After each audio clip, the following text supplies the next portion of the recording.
from Minute Maid Park in Houston, Texas, CSN Houston brings you Houston Astros baseball. Today, the Astros wrap up their home season. It's the deciding game of their series with the Seattle Mariners. Good afternoon, everybody. On the final day at home for the Astros this season, Bill Brown, Alan Ashby, Julia Morales joins us in just a few moments to talk about the Astros, who now force the Mariners to win an important game for them after Houston drubbed Seattle last night 10-1. Had the bats going last night. They had the left arm of Dallas Keuchel going last night. It was a very good night for the club. A night with 5 home runs to tie the Astros' single-game high for the season, Ash. Swing the bats very well. 1 home run in the previous 13 games, and then Chris Carter decided to break up that string. 2-run home run in the first inning.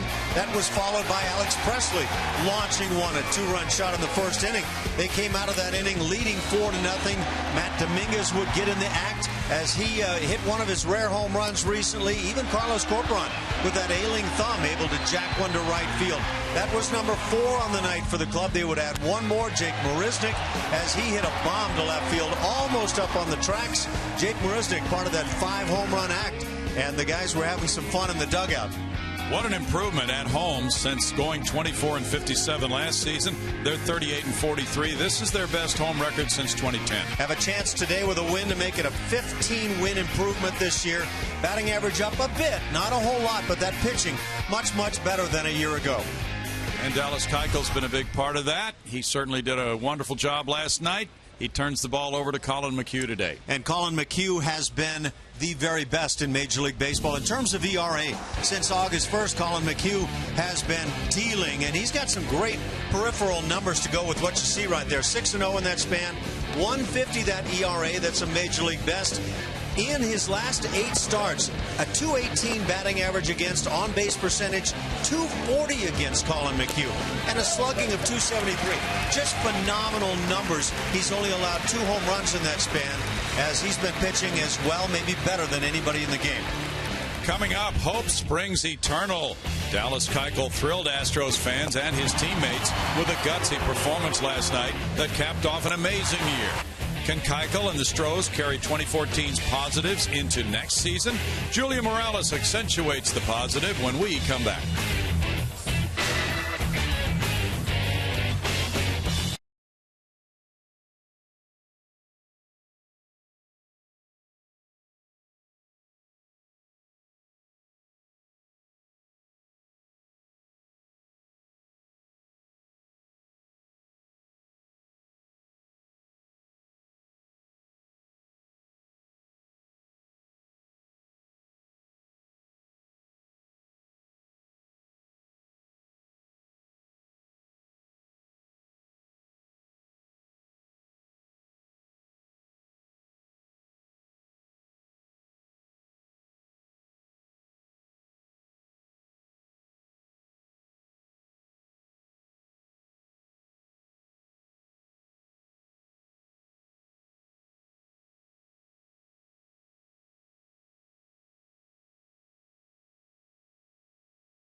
Game of 2014, Astros hosting the Mariners in one last game of this 3-game set. Astros going for a series win today, coming off a huge win last night. The clubhouse feeling very good, very positive about what they were able to do offensively, but the guy on the mound, very happy for him. Dallas Keuchel's teammates couldn't be more excited to see him get that 200th inning last night. He was great against the Mariners, gave up just 1 run, 8 strikeouts over 8 innings, lowered that ERA you see there under 3 last night. But as I said, 8 was the number that he needed. It was on everybody's mind, including Carlos Corporan. He battled through the first 4, but figured it out there, shutting down the M's. Now, this was huge as far as his growth as a major league player to reach that milestone. If you look at what he did this year compared to the past 2 seasons for Keuchel as he was coming up, look at the ERA, as I mentioned earlier, 2.93 there, 5 complete games this season. Very impressive. He's just come a long way, and he's made the team very excited about what he can do as far as the future. Jose Altuve saying this is going to be a guy at the top of the rotation for years to come. And of course, Jose Altuve hopes to be a part of that as well. There's a lot of optimism, like I mentioned earlier. They're just feeling much better compared to where they were last year. Dallas Keuchel a part of that, Altuve a part of that team, that 2013 club that lost the last 15 games straight. The guys are telling me this is night and day compared to where they were 1 year ago. Now just 2 wins away from getting win number 70. They'd like to finish out with a win here at home, though. Don't go anywhere. Colin McHugh is going to take the mound, and he gets one last hurrah at Minute Maid Park, and they close out the home slate in style and give the Houston faithful win number 38 here. Brownie and Ash will have all the action after the break.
Customary Sunday tradition. Colin McHugh gets the baseball before facing the Seattle Mariners. They might be doing some scoreboard watching today with their standing right now. Just a half game out of the second wild card position in the American League. It is really tight in the wild card race in the AL. And as the youngsters in the chorus and the orchestra leave the field, we look at the Athletics a half game in front. Then the Royals are one half game behind in that second wild card spot. And then the Mariners just a half game out of that position. So the Mariners go on to Toronto next for 4. They go back home to finish with 3 against the Angels, who by then may have clinched the best record in the American League and may not have much to play for. And that could heed Seattle's efforts to make the playoffs for the first time since 2001. We'll see, but there's a lot to be decided here, Ash, in the final week. No doubt about it. The Royals have not had their way with the Tigers the last couple of days, and yet the Royals drawing great crowds there in Kansas City. So a lot of buzz going on for the Kansas City Royals. First time in a long, long time. Lloyd McClendon fills out his lineup card this way for the Mariners, who have been a very good road team, 45-31. Austin Jackson in center field, Dustin Ackley in left field, Robinson Cano at second base, Kyle Seager at third, Kendrys Morales the DH, Logan Morrison at first base, Michael Saunders in right field, Mike Zunino the catcher, Brad Miller at shortstop. On the mound for the Astros, right-hander Colin McHugh, 27 years of age, 10-9. Way better than that. 2.66 the ERA. That much more accurately paints the picture. Look at some of the numbers over the last 4 starts. 179 batting average, ERA at 123. This is a healthy Colin McHugh. And that's one thing you have to consider. When he's had that finger healthy, no blister, no evulsion going on, he has been dynamite this year for the Astros. He is 2-2 against the Mariners with a 4.01 ERA. His first start as an Astro was in Seattle, and it was absolutely a bombastic game. 6 2/3 innings of shutout ball, no walks, 12 strikeouts, and a 5-2 win.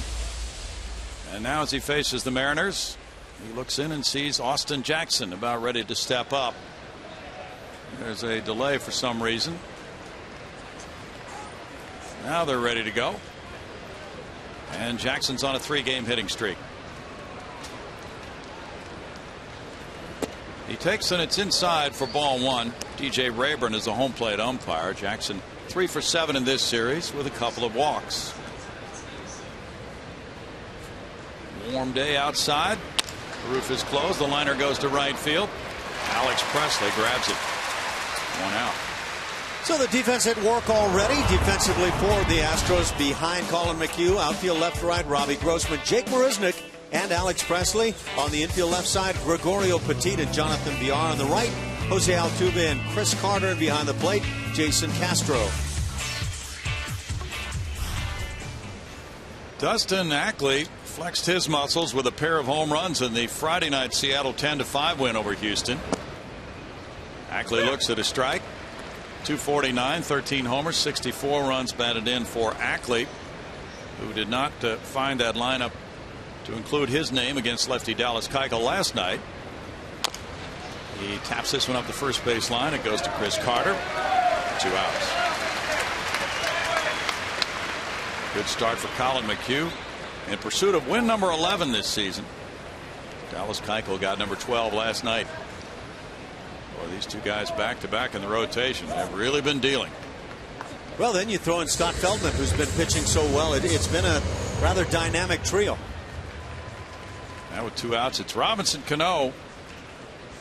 Cano, a 6-time All-Star, hits .320 with a .386 on base average, ranking in the top 10 in the American League in both those departments. He adds 14 homers and 79 runs batted in a fine season for Cano. He had 3 hits Friday night. He is 4 for 9 with 2 runs batted in this weekend series. Strike 1 to Cano, who has an outstanding .351 career average against Houston. 93 on that fastball. We've seen Colin get up to 93, 94 even on a couple occasions this year, but recently not this kind of velocity. He's in his 150th inning of the year. Foul ball. So presuming he gets one more start, and the rotation has not yet been set for the series in New York against the Mets next weekend, but if he does, he could qualify with 162 innings pitched this season for any type of league statistics that are official at the end of the year.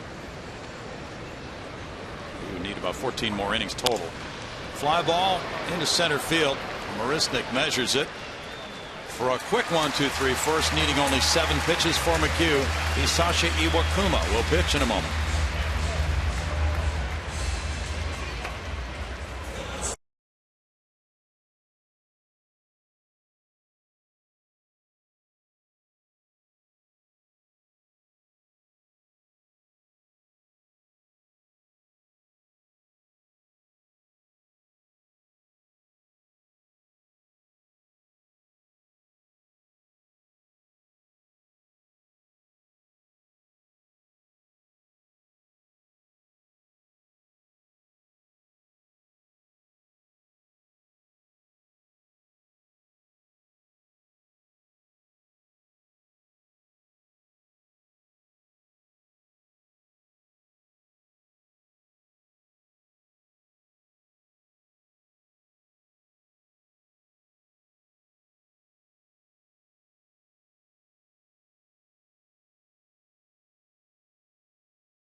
Comcast Sportsnet is presented by Jack in the Box.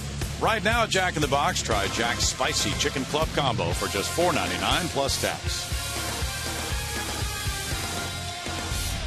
Mariners fail to score and fail to get any man on base. Only 7 pitches required in that 1-2-3 first for Colin McHugh. Now the Astros lineup comes your way, and it's brought to you by Jack in the Box.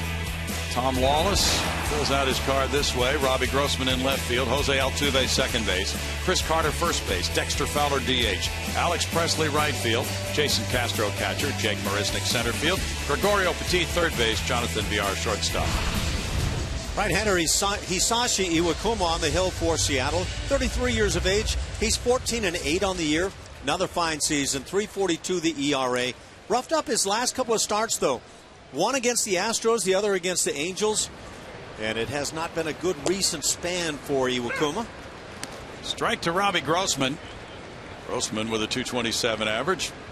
Facing the veteran right-hander from Japan, who's been very important in winning 14 games for this Seattle cause this year. Iwakuma is a strike thrower. Grossman lays off that pitch, and it's 1-1. Robbie, during his 3-game hitting streak, is 5 for 13. 2 for 7 in this weekend series for Robbie Grossman. That's in the strike zone for strike 2 call. Brownie, you take the most recent 5 starts for Iwakuma, and he has an ERA of 9.28 in that span. Obviously not pitching the way the league has grown accustomed to seeing him pitch. Last time out, the Angels roughed him up. That's drilled foul. He gave up 7 runs in 3 1/3 innings and Anaheim to the Angels just 6 days ago. He started, well, the first couple of innings went well. He retired the first 8 men he faced, struck out 4.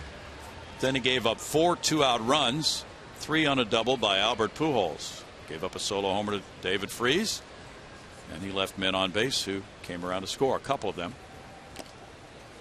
That's a swing and a foul ball, and it's 1-2. So Iwakuma a little bit out of sync, but he's had overall a good season. And he does not walk many. 18 walks in 168 1/3 innings.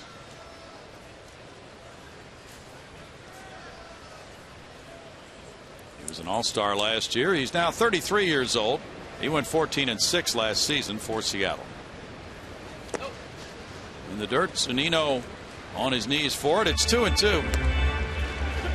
So with 14 wins and 18 walks, Iwakuma is in rare territory for a pitcher.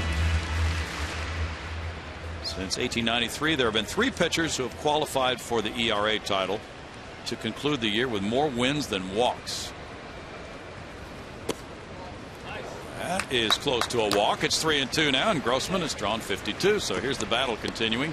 Christy Mathewson did it twice. Slim Sally did it in 1919. Brett Saberhagen did it in 94. Slim Sally, huh? Slim Sally. You're going to try to just slip that by us. You're not buying, are you? Really it was.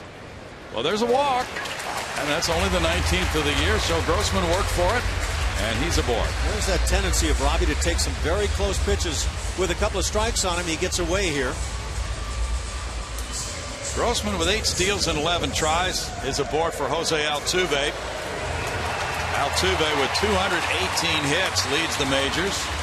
He has a 10-point lead in the batting race in the American League, 344 to Victor Martinez's 334. And Detroit is about to start in Kansas City, so we'll be keeping you abreast of Victor Martinez today, as well as your chance to watch Altuve. Altuve has hit 343 against Seattle pitching, and he's a 409 career hitter against Iwakuma. Bunting in the air, and that's back behind the plate. And you pointed out he only had 1 bunt hit all season, Ash. That tried to surprise a lot of people. Tried to bunt his way aboard last night and tries it here as he starts this afternoon game. Yeah, it's rare, and you wonder, is this Altuve kind of pressing a little bit to make sure he can get some hits? Not a bad idea.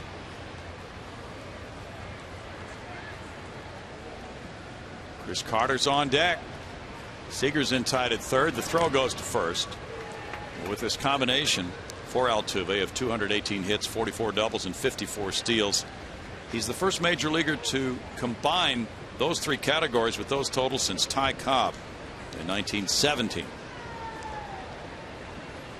And he could become the first since Ichiro to lead the league in those 3 departments. He pokes it on the ground. Robinson Cano does not handle it. No throw to first. So Cano reached down to his left. The ball hit his glove, bounced away, and Altuve reaches. So Mr. Cool fails to come up with one, and that is very rare for Cano. It's his 9th error. Just a routine ground ball. You're not going to get 2 on this, but I think Cano was going to get that lead out at second base. Yep. Is that why he reached down and played it that way to his left so he could use the spin move and get it back to second? I would think so. And furthermore, it's kind of a part of the game of Robinson Cano. He's very adept at it. In fact, he's beyond adept. He just excels, but again, a rare one that kicks off the glove.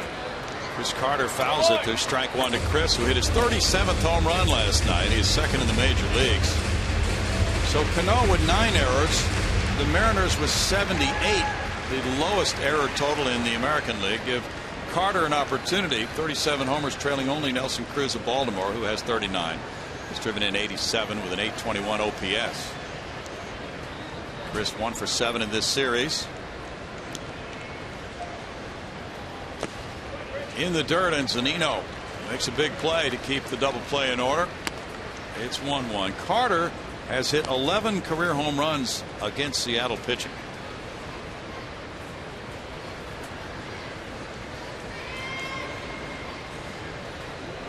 Career high for Chris, of course, in homers. Tied with the injured Giancarlo Stanton for second in the majors with 37. Stanton is finished for the year. Carter fouls it. It's a 1-2 count. Iwakuma on the road has won 7 and lost 2 with a 3.93 ERA. Had a fine career in the major leagues, 37 and 19, a 3.03 ERA. After being one of the best in Japan. He was the Pacific League MVP in 2008 in Japan and won the equivalent of their Cy Young Award, 21 and 4 that year.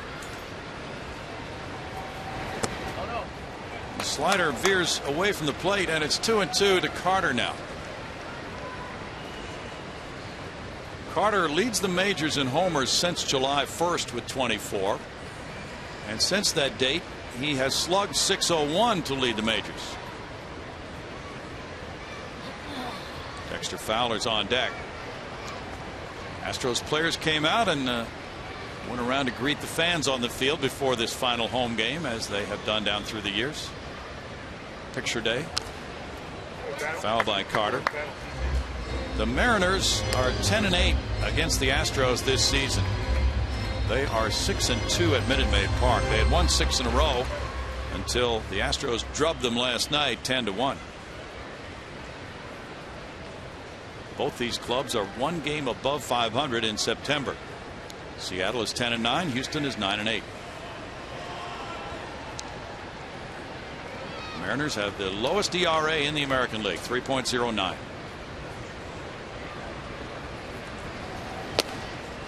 That's a strikeout, and it's out number 1 for Iwakuma. Behind Iwakuma for the Seattle Mariners this afternoon in the outfield left to right, Dustin Ackley, Austin Jackson, and Michael Saunders. On the infield left side, Kyle Seager and Brad Miller. On the right, it's Robinson Cano and Logan Morrison. Behind the dish once again, Mike Zunino. He's an Iron Man. He really is. Fowler, with a .273 average, has 8 homers, 35 runs batted in. 5th 3-hit game of the season last night for Dexter, making him 5 for 9 in this series.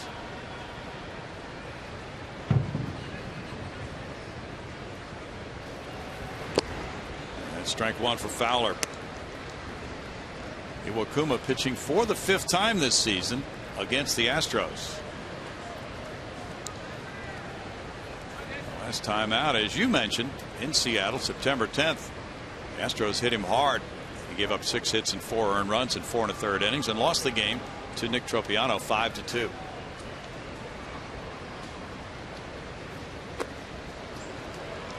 No balls, 2 strikes to Fowler. You know, I think Nick Tropiano, in just a couple of starts already, has opened the door to getting a great look next spring. It appears that he will get 2 more starts for Tom Lawless. One of those coming tomorrow night against the Rangers and Derek Holland in Arlington. Brett Oberholzer alongside Nick there. Fowler takes strike 3. Now 2 outs. He has a few things to say to DJ Rayburn after that call. Looked like a close pitch. And there have been some close ones here in the inning that Iwakuma has not gotten. That pitch up there at the front of the plate has got to be fairly close. Dexter's a tall guy, but nope, it's low. Dexter is right in his assessment. Without a doubt. 2 outs now, and it's Alex Presley. And Bellino, Ryan O'Nora, Hunter Wendelstedt joining DJ Rayburn on this crew. Presley had a homer and a single last night, going 2 for 4, driving in a couple. Alex taking that first pitch, and it's ball 1, and he is rounding into form here in the month of September with more playing time, coming back from the oblique injury. 249, 6 homers, 17 runs batted in. Good career numbers against Iwakuma. And he's hit .356 with 2 homers against the Mariners this season. Iwakuma trying for a career high 15th win in a season in the majors. Presley lays off, works the count to 2 balls, no strikes. And the Astros really got after it last night against Chris Young, with Carter and Presley hitting a pair of 2-run homers in the first. They wound up with back-to-back homers in the 4th from Dominguez and Corcoran, and then Jake Marisnick hit a 3-run shot in the 7th for a 5-home-run game. There's former Astro catcher Humberto Quintero over there on the Seattle side.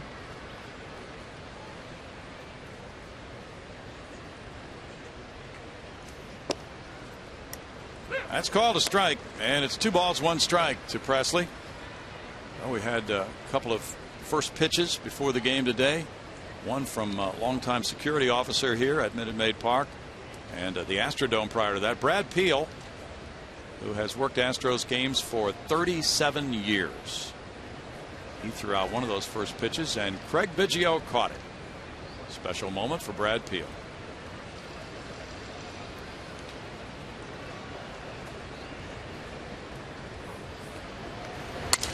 Broken bat up the middle. Cano gets in front of it, throws on to first base, and gets Presley. And it's no runs, no hits, an error, a couple of men left. No score after one.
For our Twitter question today, we are asking you, and this is actually a tough question, who is your pick for Astros Rookie of the Year? Sounds simple enough, but it really isn't, because presumably there are two main candidates. George Springer, obviously a great year with 20 home runs, but Colin McHugh, today's starting pitcher, he's had a great season, 2.66 ERA, been lights out since August started, so tweet me your choice at HoChen CSN and explain yourself, because I'm reading the best tweets on TV. Guys? Thanks, Howard. Howard attired in the three-piece suit today, Ash, for closing day of the season. He is definitely looking sharp. Yes, he is. I was just kind of sizing my putrid-looking self right now up to Howard, and I lost in the first inning. We all fall far short of Howard's standards today on the final home game of the year. Now here's Kyle Seager. With 24 homers, he leads the Mariners, and 92 runs batted in also puts him atop their leaderboard. That is accompanied by a .273 batting average, and Seager has ripped it against the Astros, driving in 19 runs against Houston. That's the top figure by any Astros opponent this season. Strike for Colin McHugh, who had a very quick first inning.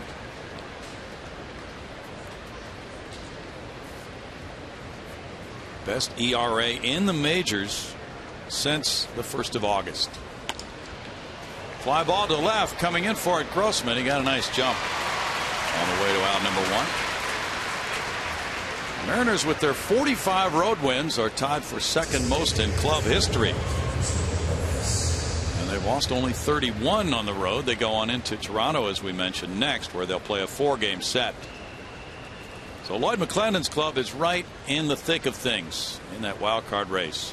12.5 games out of the division lead in third place, and 1 game behind Oakland.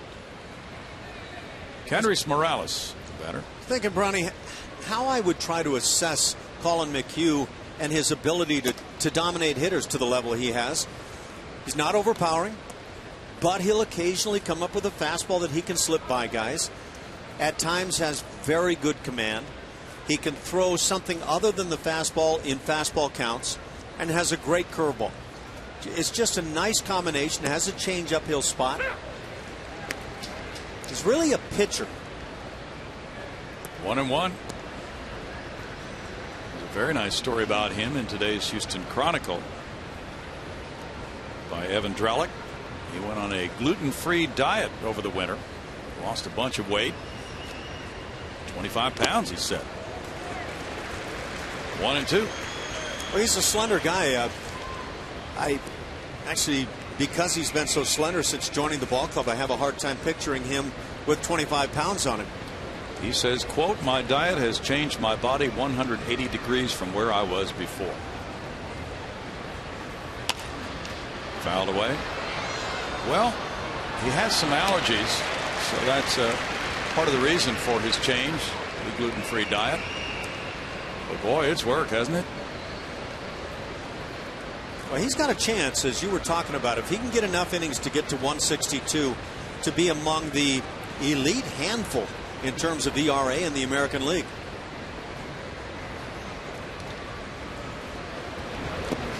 In the dirt.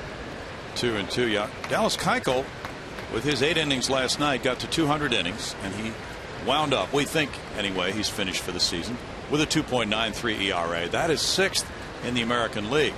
McHugh's ERA is even lower than Keuchel's, so if he gets in 162 innings and keeps his ERA close to where it is now, those two guys will be right next to each other, probably on the top 10 American League leaderboard for earned run average at the end of the season. So why have the Astros gotten so much better in terms of the record this year? I think you could start with those two guys. Altuve is going to be in that conversation without question. But that rotation has gotten much better than a year ago.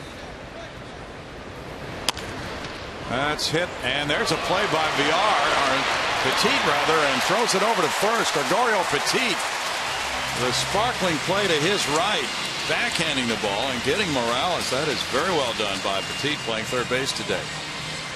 You know, the question many years ago used to be who's in left, or was it who's on third? But whatever it was. But now it's who's on the other side of the infield, and it's hard to come up with sometimes. Yeah. Well, there he is, making a sparkler. It's who's on first, isn't it? Yeah. Well, it could be that, or it could be any position, really. Logan Morrison on a 6-game hitting streak comes in at 251 today. 9 homers, 33 driven in, and 417 for his last 8 games. Ball 1 to Morrison. He's at 267 against Astros pitching.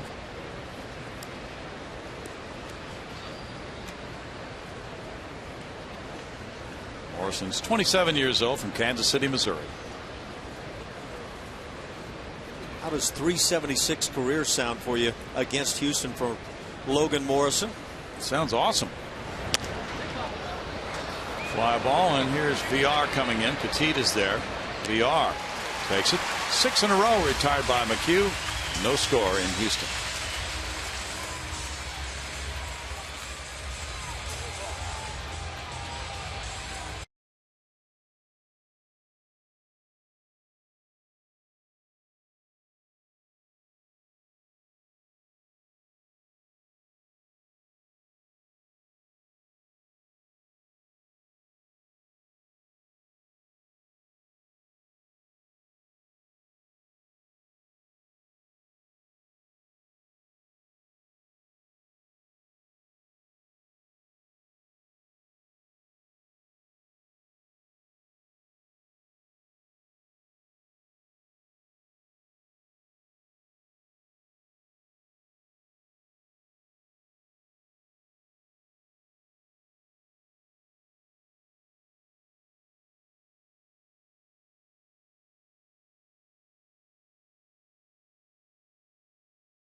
For the perfect way to combine business and baseball, or a unique space to hold your next event, with state-of-the-art meeting spaces, Minute Maid Park can surpass all of your needs. Call 713-259-8800 for more info, and don't forget to ask about softball games and batting practice. Brandon? Julia, I know you've had a chance to get to know Officer Brad. We call him Brad Field. Yes. He threw out that first pitch today. We mentioned 37 years of service to the Astros in security, and there, boy, it takes a big name to get Craig Biggio out to catch a first pitch. Eh? Yeah, you were saying it has to be a special day for Officer Brad, but I think for Craig Biggio it might be as well. Brad's been around this ball club forever. Great friend of the players and to all of us. Jason Castro leads it off in the home second inning. There's ball one, and also another friend of the Astros and those of us who have been pleased to know her, Red Mahoney, age 90, threw out a first pitch. 223 for Castro. And Red played in the All-American Girls Professional Baseball League. Bouncer to Cano. He gets Castro, 1 out. She's active in the Houston area, so it was great to have Red Mahoney with us today as well. She is in the Texas Baseball Hall of Fame. She might have been the Jose Altuve of that league, a tiny little gal. Yeah, she might have been. Jake Marisnick hit his second homer of the year last night. He's driven in 16 to go with a .272 batting average. By the way, Victor Martinez walked his first time up for Detroit in Kansas City.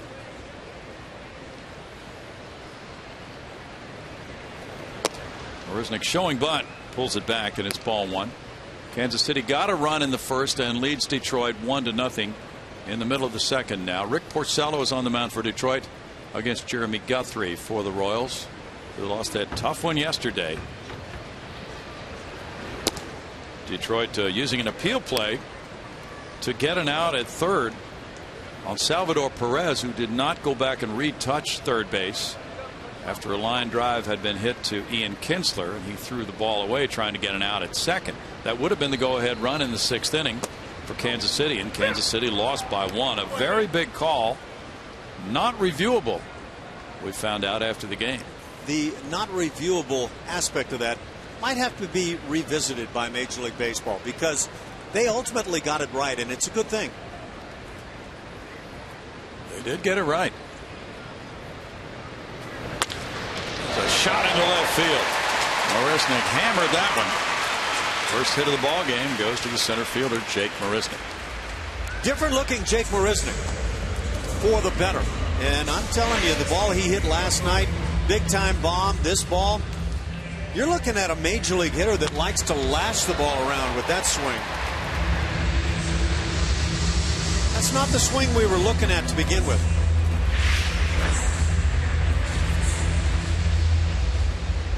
He's aboard for Gregorio Petit. Marisnick is a base stealer. He has 6 steals in 8 attempts as an Astro. Iwakuma has not allowed a stolen base in 8 attempts this year. Petit's hitting .274. Seager even with the bag at third. And that one goes between third and short. A hit for Petit. Marisnick to second. First and second, 1 out for Jonathan Villar now.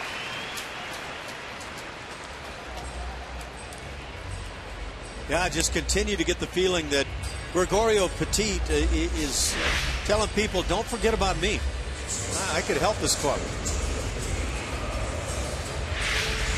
Tom Lawless was asked about third base selection today. Matt Dominguez homered last night. He said just a day off from Matt, day game after a night game. He'll be playing again tomorrow night. Dominguez has played 151 of the 155 games for the Astros. Now Jonathan Villar. Villar is 2 for 7 against Iwakuma. Beats that one into the ground. It goes out slowly to Cano. Cano to his left. Right out of his glove over to Logan Morrison for out number 2. Marisnick to third. Petit to second.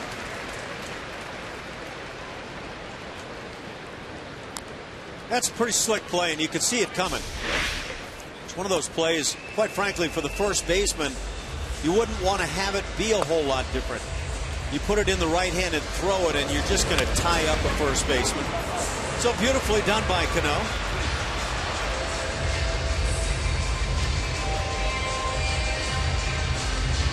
Robbie Grossman, as that play has been made, now comes up with 2 outs and runners at second and third. Grossman drew a leadoff walk in the first inning. Altuve's on deck.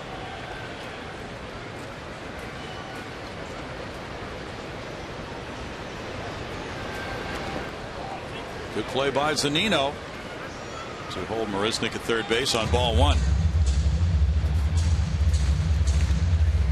You mentioned he's been something of an Iron Man behind the plate. Mike Zunino has played an awful lot this year. This is his 118th start, his 124th game.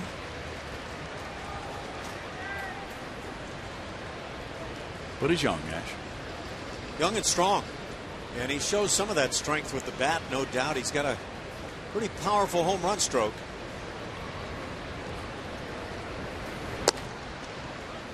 That's called strike one. 1-1 to Grossman. The Astros have 3 games against the Rangers coming up. Grossman .294 with 2 outs and men in scoring position recently. As Robbie takes that 1-0 fastball for a called strike, my question would be what the focus is. Is it to draw a walk and load the bases, or is it to drive in the 2 men in scoring position?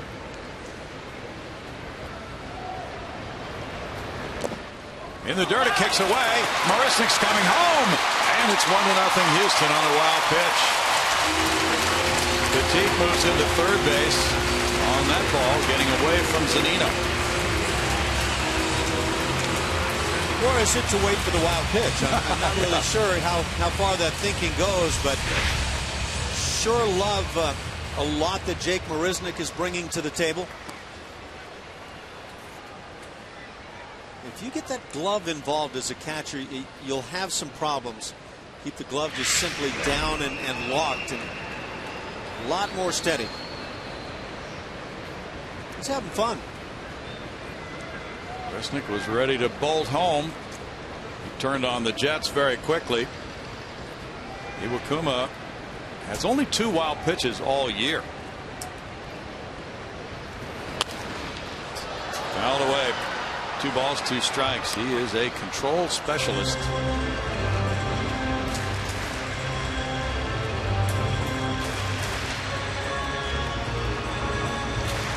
The Astros have scored 1 run more than Seattle this season, 609 to 608. Houston 11th in scoring in the American League. Completely stymied by that Cleveland pitching staff. And losing 4 in a row until last night's big 10-1 win. Grossman's down on strikes. Here's the throw to first. And that ends the second inning with 1 run scoring on 2 hits and a man left. It's 1-0 Astros through 2.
The 3rd, and it's time for you to tweet your photos using hashtag CSNH fan photo for a chance to have it shown in an upcoming broadcast. And that is brought to you by AT&T.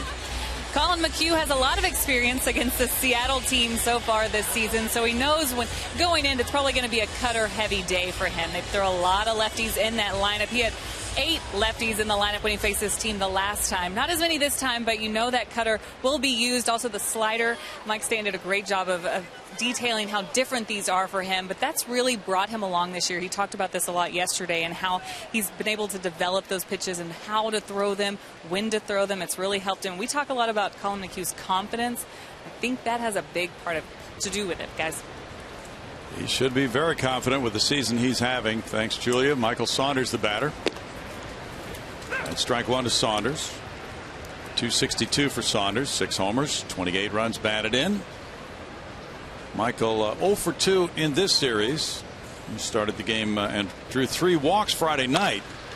Low bridging the pitcher. There's a shot behind second. Here's VR diving, but still Saunders is able to beat it out. A tremendous effort by VR.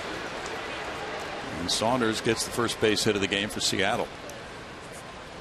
You know, this is the kind of play you hope to see from Jonathan VR. You can talk about tools all you want, but until tools start making spectacular plays, they're not worth a whole lot. But that was nearly a spectacular play. Leadoff single puts Saunders on for Mike Zunino. Zunino has hit 3 homers against the Astros this season, and he's driven in 12.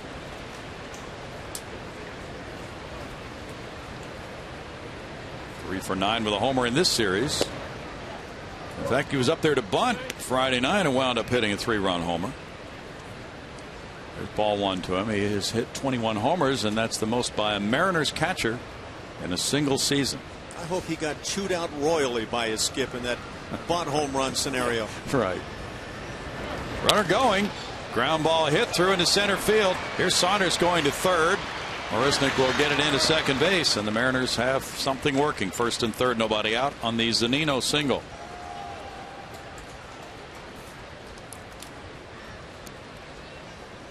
Yeah, just finding the hole on the ground ball.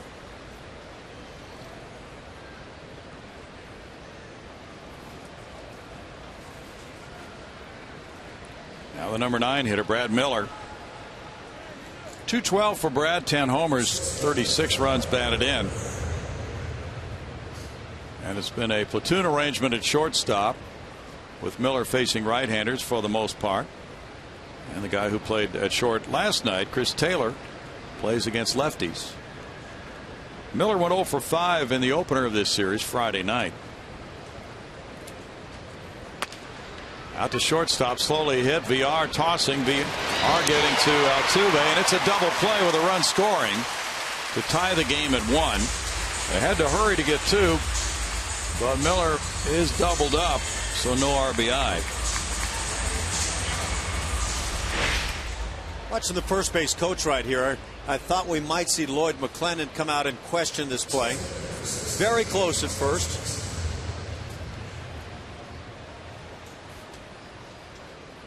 And it looks like were they to question it or ask for a review, they would lose it. Nicely turned by Altuve. He got that on to first very quickly. The ball was pretty slowly hit. Now inside to Jackson.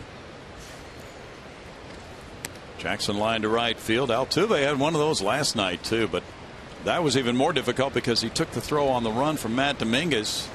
Had to get his footwork right and then get rid of it very quickly.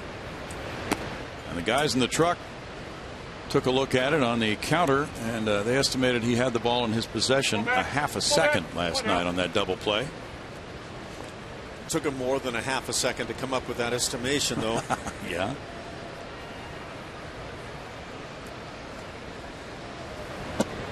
Well, Ash, of course, you and the road crew will be setting sail for Arlington, Texas after the game today. I can't believe we're saying goodbye to you at this point, Brownie. Final home telecast of this season. Well, it's your 81st of the year, and you have grounded out. But you know, a chance for us as we go along today to recognize our fine crew here at home, since it's their last game of the season. Some will travel, but our technical directors have been Damon McGavick and Pearl Mutter, Bill Bradley Jr., Gordon Monahan. Thank you for The outstanding work. The TD is the guy who pressed the buttons when the directors make their calls. Ready, one, take one. They execute those commands. 3-2. Ready, 12. There was a director one time, I used to hear these stories about him doing the Dodgers games, and he would get a little flustered, Ash, and he would say, ready, one, ready, three, take anything. I bet they'd like to execute the commands at that point. Tough job. Strikeout number 1 for McHugh. 1 run, 2 hits, and we go to the last of the third inning. It's tied 1-1.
Made Park for the Badges and Bases 10K 5K run.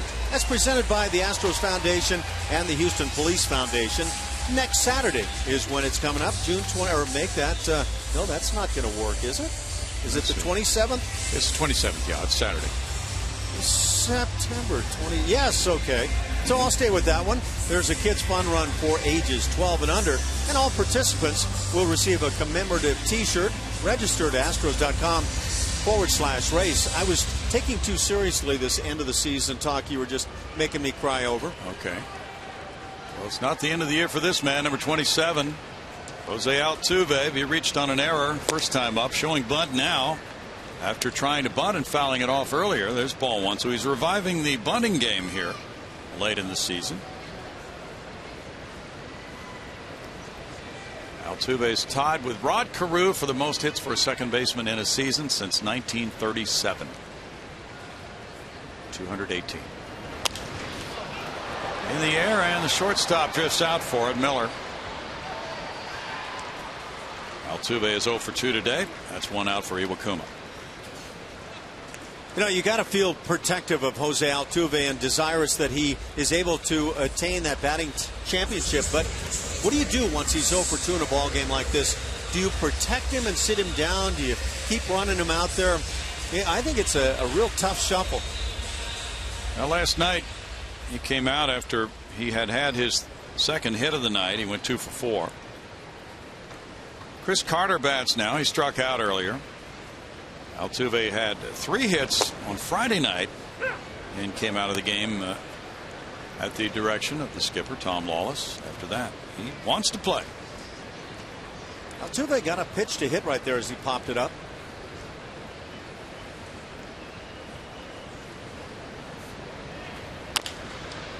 Bounced wide of third base. Seager flags it down, 0-2. You bring up an interesting question.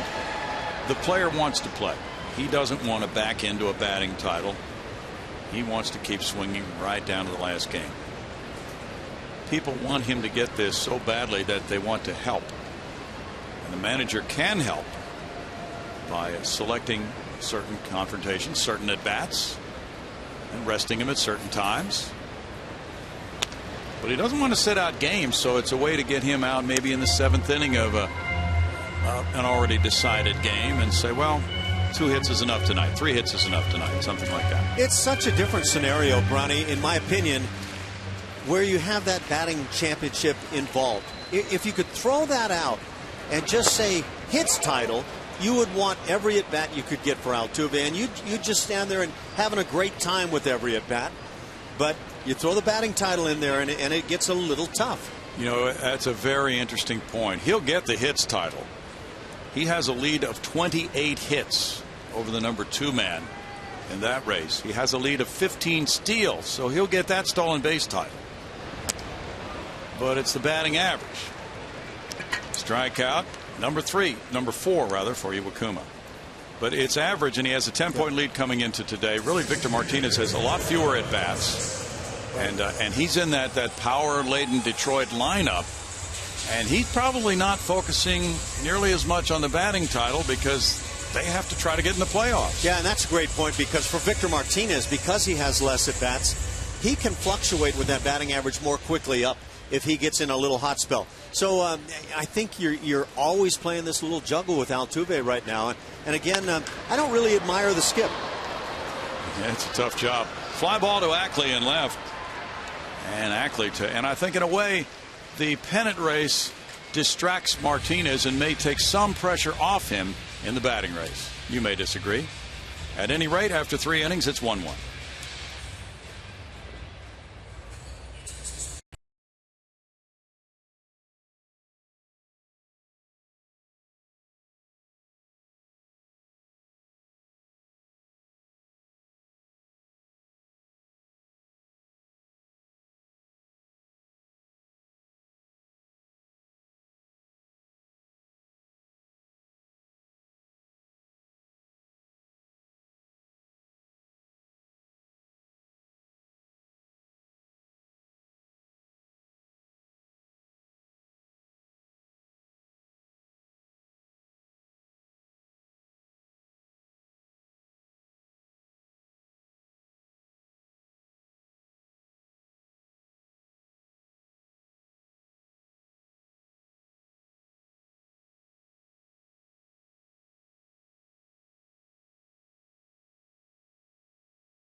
The limited edition Astros cap, designed by Houston icon Bun B, there he is, a new era, is now available. To celebrate Academy Sports and Outdoors, we'll be hosting a free autograph signing featuring Bun B and Tony Sipp at their 2404 Southwest Freeway location on September 30th. Make sure to pick up your cap today, only at Academy Sports and Outdoors in the Astros team stores in Minute Maid Park. Yes. Thanks, Julia. Beautiful looking cap from Bun B.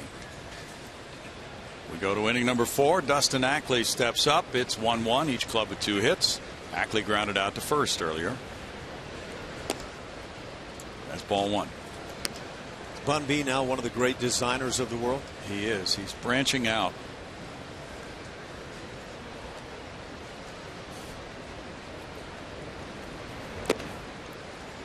McHugh misses there, and the count goes to 2 balls, no strikes for Colin. People used to go with all those Parisian sounding names, and now it's Bun B. What are you wearing on the red carpet? Little Bun B. Fly ball to center, and Marisnik comes in for it. 1 down. Colin McHugh lives in the Atlanta area. He's been a big Braves fan growing up. He's a huge Greg Maddux fan. Maddux had an outstanding sinker among other pitches. And McHugh was kind of typecast as a sinker baller, but not so much this year with the Astros. Yeah, I think he's turned that around. I think he's become the non-overpowering four-seamer with the other pitches he can really command. Cano looks at strike one. Although he runs that fastball, I'm wondering how many of those running fastballs that get away from him might be two-seamers versus the four. It could be that he has gone back to that a bit. And on the ground, diving stop. Carter tossing, and he robbed him that time. Excellent play by Carter. So is Chris Carter a potential first baseman for the future once again? He had become the DH, only the DH, pretty much this year. And now John Singleton has had struggles to the extent that you kind of have to sit him and give Carter a shot, but you would think that Singleton is going to get the considerable look at first. Excellent play by Carter. Kyle Seager is next. He hit a fly ball to left earlier.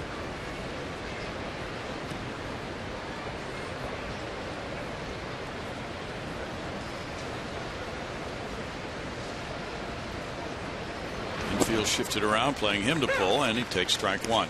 Well, that curveball has become such a prominent pitch on this staff now that features the curveball of Feldman, Scott Feldman, and others. We've seen Brad Peacock with success utilize that curveball.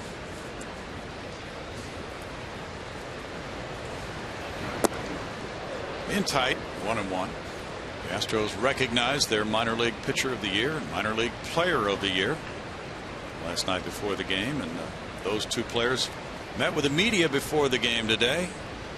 Pitcher lefty Josh Hader, and the outfielder Brett Phillips is the minor league player of the year. 1-2. They both had terrific seasons. There's the lefty Josh Hader, who started at Lancaster, Class A, and then he graduated to Double-A, Corpus Christi. Well, left-handers are going to have a tough time with that delivery. Now we'll see how it stands up, the delivery against right-handers, but I could see him as a starter or as a late-inning guy that really locks down left-handed bats. Carter takes this one to first. In the middle of the fourth, it's 1-1.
Takes center stage tomorrow night. The Astros hit the road for one last trip, starting in Arlington against the Texas Rangers. Pre-game live kicks it off tomorrow at 6:30 p.m. only on Comcast Sportsnet. John Singleton and Chris Carter talking it over in the Astros dugout. It's a 1-1 game. Astros come up in the home fourth inning with Presley, Castro, and Marisnik scheduled to bat against Iwakuma. Yeah, you have to kind of see the front of the uniform of Chris Carter. They're all dirty, diving in the dirt, and sure that's a defensive conversation they're having there with a lot of fun. It's got to be. Iwakuma looks up and sees Alex Presley in the box. He grounded out to second on a 3-1 pitch earlier. That's ball one. Left-handed hitters are doing much better against Iwakuma. 278 compared to right-handed batters. 205. By the way, for those wondering, Jose Altuve with the 0 for 2, still at 343.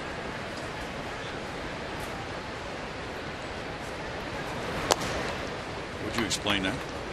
Well, he started the day 344. He takes an 0 for 2, and he only loses 1 point overall. And yeah, you know what I'm feeling, Brownie, is what we were talking about, that consideration of how far do you run a guy out there when he doesn't start out with a hot day. 2-1. That consideration of the batting title, and it means a lot, not only to Jose Altuve, but I think the organization. Well, the rotation for the Rangers will be Derek Holland tomorrow night. Nick Martinez Tuesday. They have not announced their Wednesday starter yet.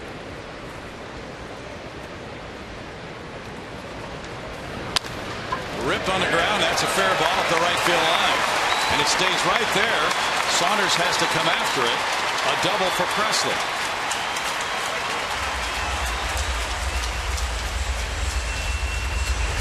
You know, Alex Presley can run. Don't know if we're going to get a shot. He can sting the baseball as well, but he can run. Now, I don't know if anybody would classify him as a burner. Probably not. But he's got some quality wheels. Watch him come out of the box. Yeah. That's a guy that can move it a bit, and it shows up defensively wherever he's been in the outfield. He's an intriguing guy. 29 years old. Leadoff double. Jason Castro follows. He grounded out to second in the second inning.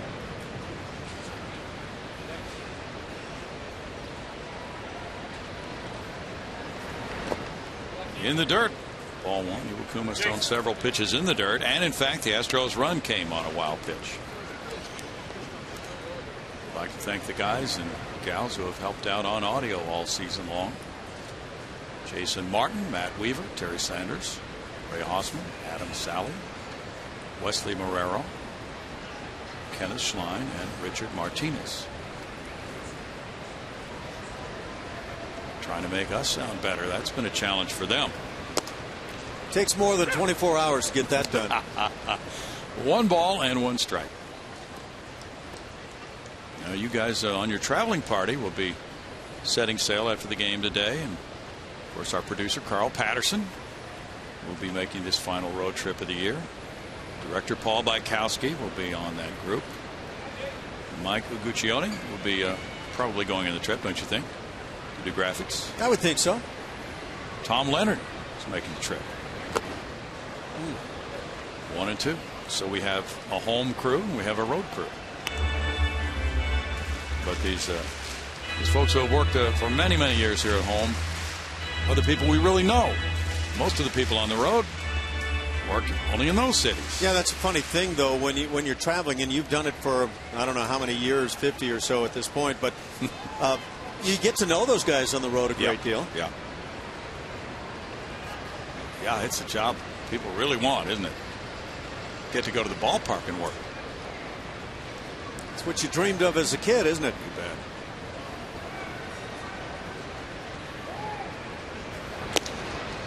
Castro's down on strikes. That's number 5 for Iwakuma. And Marisnik will follow.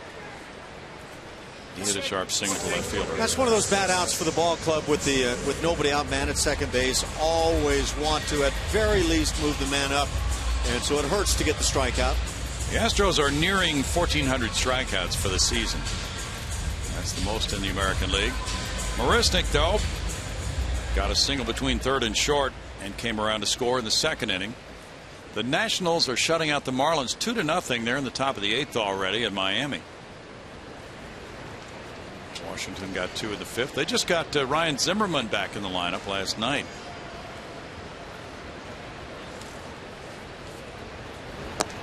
Rusnick looks at it, and it's a strike.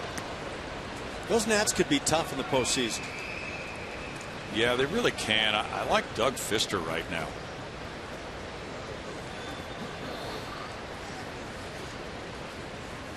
And of course, you've got Steven Strasburg, Jordan Zimmerman. So that could be a very good three-man rotation for postseason for them.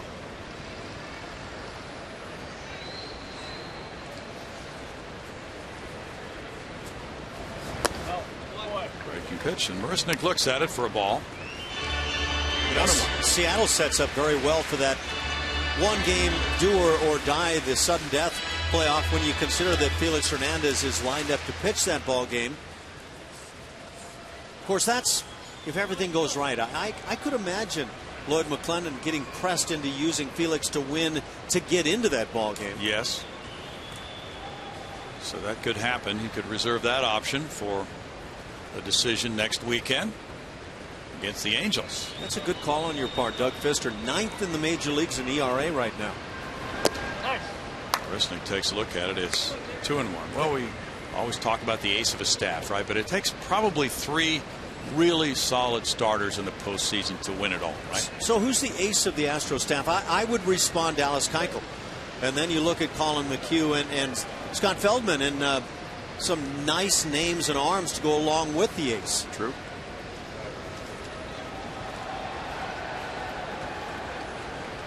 That's why the Astros are 9-8 in September. They've had that good pitching. 2-2. Their hitting has been spotty in September, but their ERA is 2.41.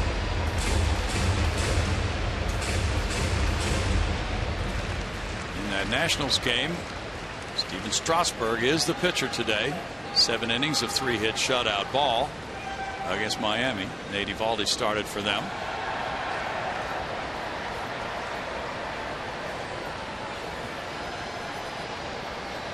Ryan Zimmerman is not playing today, by the way.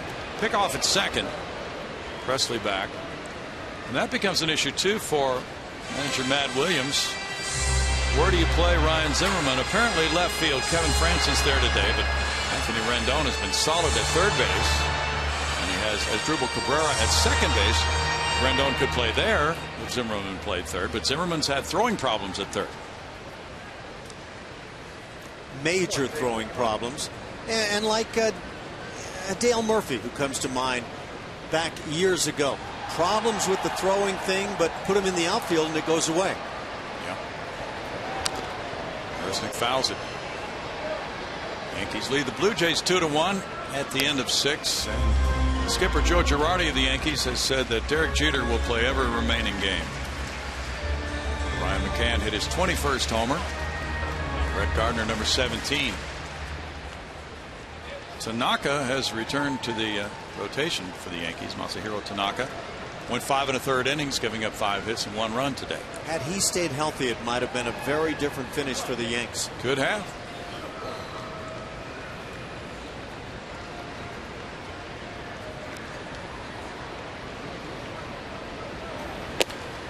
That is a ball. It's close. It's 3-2 now to Marisnick. Of course, you can talk Michael Pineda and others for the Yankees. That starting rotation looked good on paper to start things. It didn't last. CC Sabathia not healthy this year. Opening day starter. Right here. Astros and Scott Feldman beat Sabathia and the Yankees. Marisnick strikes out. That's number 6 for Iwakuma. American League Cy Young winner, Ash. You know, we were talking about this the other day, and I decided, okay, I don't want to go. Everybody's talking Felix Hernandez. So I said, how about Max Scherzer? You know what? Max Scherzer came up with a huge win yesterday for the Tigers. And yes, he's the guy the Tigers have had to count on because Justin Verlander has been so bad this year, quite frankly. Max Scherzer, by some other accounts out on the internet right now, has moved into the lead in terms of the Cy Young. So maybe I was prophetic with my selection yesterday. But Felix Hernandez, a great year. Corey Kluber as well. How about Matt Shoemaker of the Angels, and what a terrific year. 16-4. and a brilliant ERA. He has been something. He's really saved them after the injury to Garrett Richards. Ball one to Petit. Petit single to left. You know what? I'm feeling a little cocky right now, though, because of my selection of Scherzer, which starting to look good for a lot of people at the moment. So you'll just stand on that hand? Yeah, I'm going to stay there for a while. Not all day.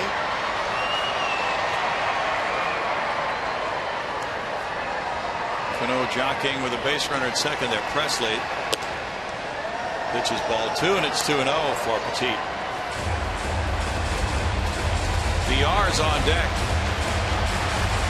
Joe Kelly in Boston have the lead on Baltimore. It's 3-0. They're in the top of the sixth at Baltimore in that game.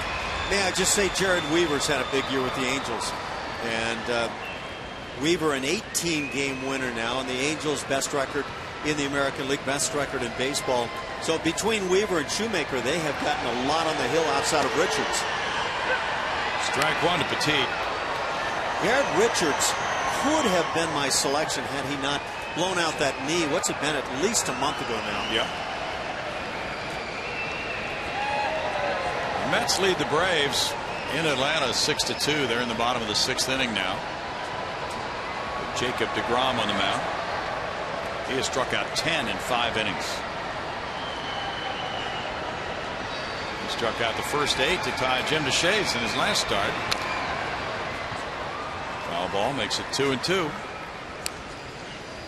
When Santana started for Atlanta, he gave up 5 earned runs in 5 innings.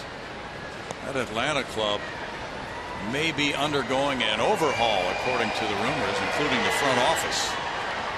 Those rumors are out there. It's been a horrible run here in September for the Braves. Tough for Freddie Gonzalez. You've got a ball club that plays well for 5 months and then just hits the skids. Braves are now 2 games under 500. Petit swings at it and strikes out. So a leadoff double is followed by 3 Iwakuma punchouts to give him 7. And through 4, it's 1-1.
Michael really continued what he had been doing, pitching excellent baseball last night. 8 innings, 1 earned run to go 12-9 with a 2.93 ERA for the season. He walked 1 and struck out 8 last night through 120 pitches.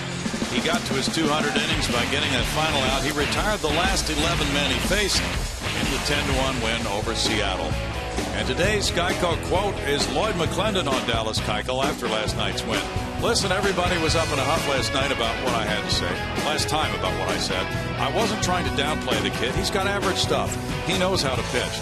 He doesn't have David Price type stuff. Well, now that softened the blow. Well, we're going to take a look at David Price's season coming up. Here's Kendrys Morales in a 1-1 game with ball 1. Morales grounded out, and Petit made a big-time play on him to the backhand side back in the second inning. So after Morales hits, we'll look at David Price versus Dallas Keuchel this season. And I think I know what Lloyd McClendon was trying to say with that quote. It may not have played very well, but he was trying to fire up his hitters, I believe. Yeah, I think that was the case. I think that could have been said a little more diplomatically. Sure. Well, it's true that Dallas Keuchel doesn't make the radar gun fall in love with him, but he is a pitcher. Yeah, he really does pitch. And I think that's what we saw throughout the season with that consistent year for Dallas Keuchel. .293 the ERA for Dallas Keuchel. You mentioned it earlier. 29 starts, 5 complete games. Went 12-9 on a ball club that doesn't have a .500 record. Not even close. 19 games under. Fly ball out to right field. Presley over. There's one out for McHugh.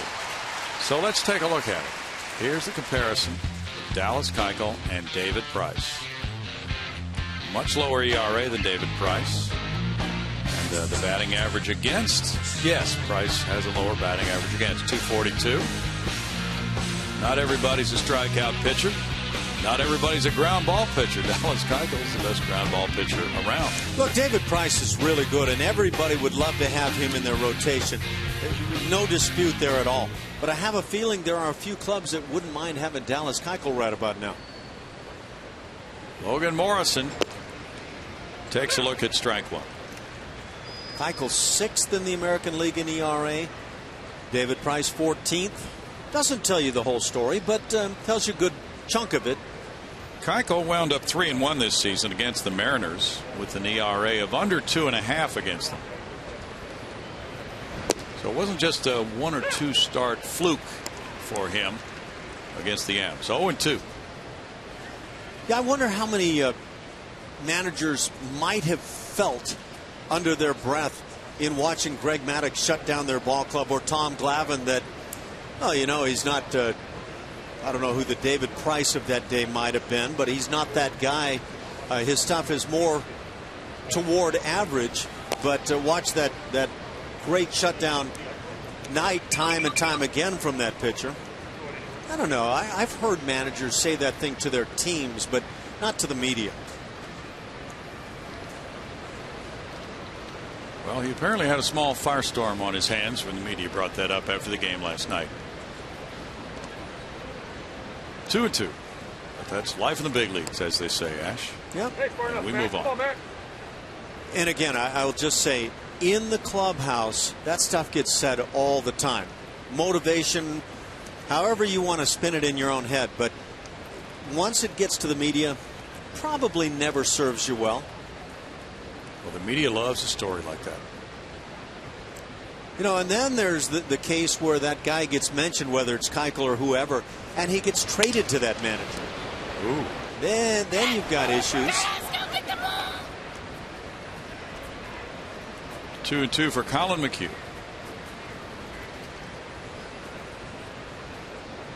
We had a great crowd last night here. The roof was open. 36,525. A lot of energy in the building. And the Astros won at 10-1.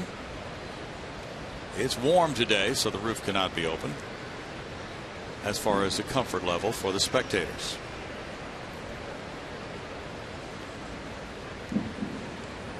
But next year, our next game here in this ballpark will be the Cleveland Indians and the Houston Astros starting the 2015 season. I would imagine Corey Kluber will be on the hill. Oh, yeah. Corey Kluber and Dallas Keuchel. Nice matchup. That would be a guess. And a good one at this point.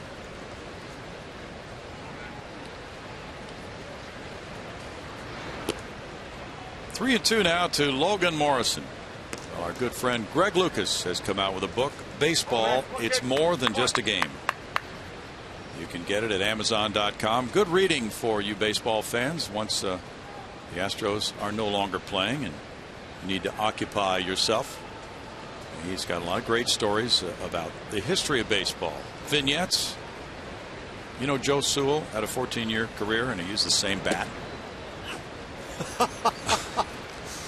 Most guys can't get through 3 batting practices with one bat. Can you believe that? 14 years with one bat, 2,226 hits with it. That's crazy. What kind of aluminum were they using in those days? Yeah, exactly. Morrison is on. That was one of the fascinating things from Greg Lucas's book. Now, Michael Saunders reached on that infield hit up the middle and came around to score on the double play ball. Has a second opportunity in this game.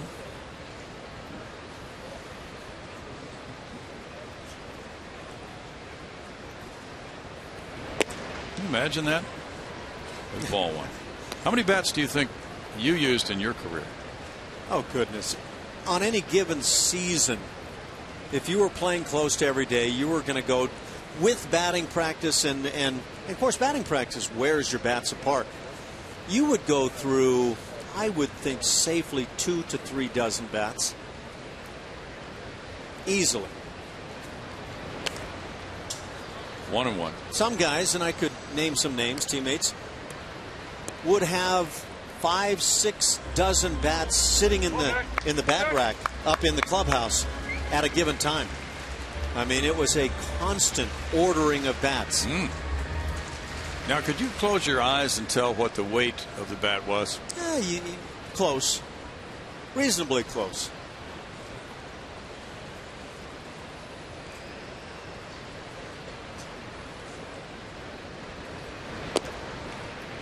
In for a strike, 1-2.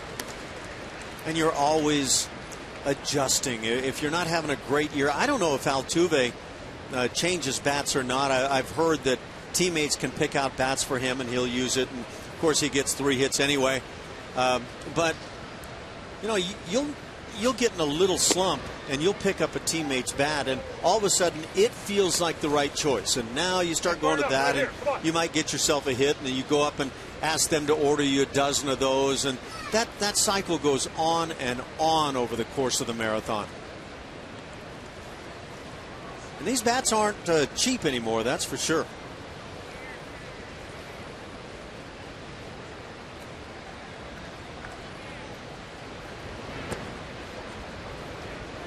It's 3-2. One bat for a season. What has happened to the quality of wood around the world? Well, it's global warming, Ash. Maybe it is. There's your proof.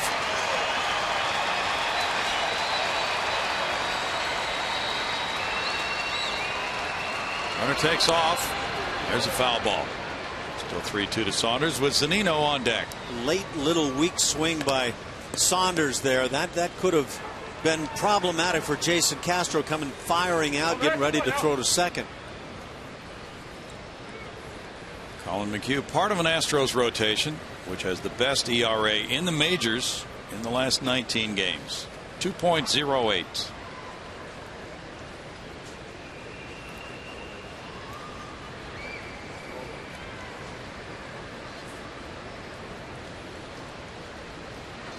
Runner goes again. There's a deep drive to right field. Presley out of room. That soars over his head for a 2-run homer for Michael Saunders.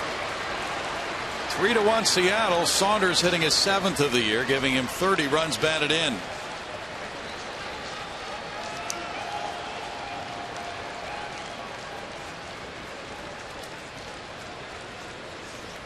The Mariners are only 10th in long balls in the American League. That's number 128 for them, and a big one for Saunders.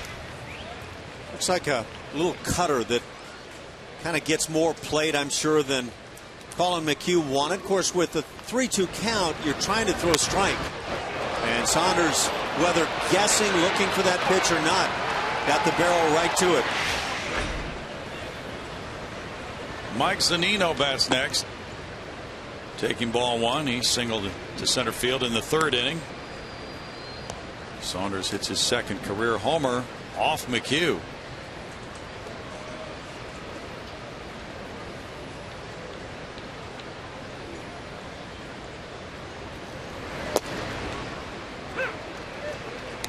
Colin lost a game here to Seattle June 30th, and he allowed 3 long balls.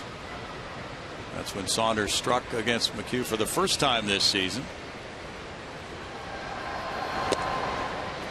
Zunino swings at it. That takes the count to 1-2.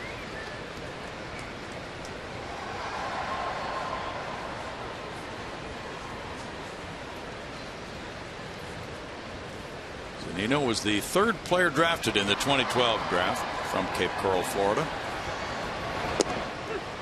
Strikeout looking. Punch out number 2 for Colin McHugh. A couple of good fastballs there to put away Zunino.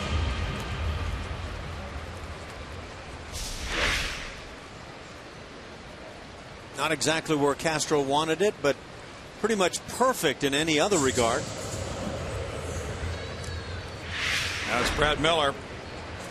Miller bounced into a double play, and the first run scored for Seattle on that double play ball.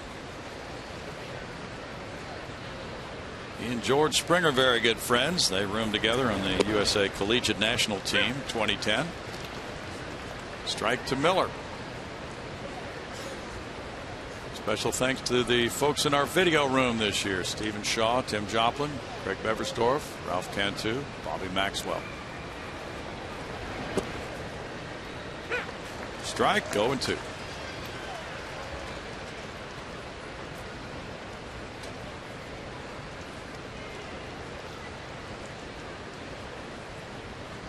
Pittsburgh leads Milwaukee 1-0 there in the top of the 8th inning.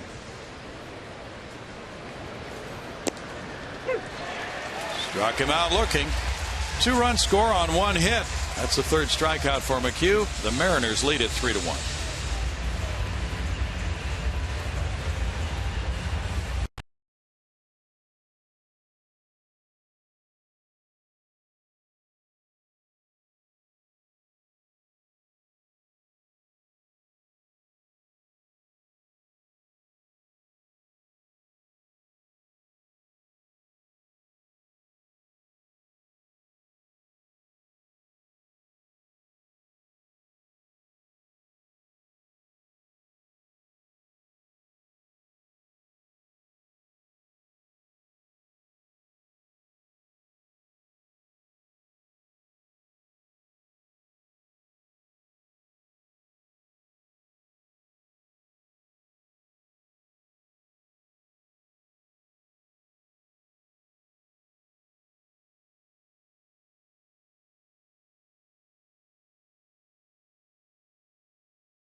Mariners now in time for a progressive fan of the game. I'm with Marie Mahoney, but everybody calls her Red. She actually played back in 1947 and 48 in the All-American Girls Professional Baseball League, the only Houston native to do so. But you're also a season ticket holder, which is absolutely fabulous. And you're 90 today. Happy birthday. They had you throw out the first pitch. How did that go for you? Yes. Beg your pardon, I don't hear too well. How did it go, the first pitch? Oh. It was a surprise, right? Oh, it's a big surprise. Had a little bit better than the first time I did this. Well, I know you love your Astros. What do you like? What do you like about this team this year? They are looking so much better that I'm so anxious for this season to end and another one get started. What do you think of Altuve's season? You're a big baseball fan. You know what he's doing is very tough. Right. He is so good. I think he will set records that other people just thought they had. You think he can be as good as Biggio? I think he'll do as good or maybe a little better. He's already got a head start on it. Watch out, Craig Biggio. Red's watching you. Well, I know you have a lot of friends and family here. The section below us, I don't know if y'all can see that, but there's about 50, 60 of you guys here today. Are you enjoying the game? Yeah, there's a slew. I was so surprised that they all come from California. Flew in, started Friday coming in, and they all made it here yesterday. We went and had a good dinner last night. Room full. That's awesome. And some of my friends, golfing friends from Houston was there. So it was great. Great. I really enjoyed it. Well, you did a great job in the first pitch. Happy birthday again, and we are glad to have all of you here today. Thank you. I appreciate it, and it was great. Brownie, up to you. Thanks, Julia. We always enjoy hearing from Red Moan. Jonathan VR batting. It's 2 balls, 2 strikes. They're having a great time there. Make it 3-2 now to VR in that section. The Pirates leading 1-0 over the Brewers in Pittsburgh. And they are in the middle of the 8th inning now. Vance Worley has the shutout going. Willie Peralta pitching well himself.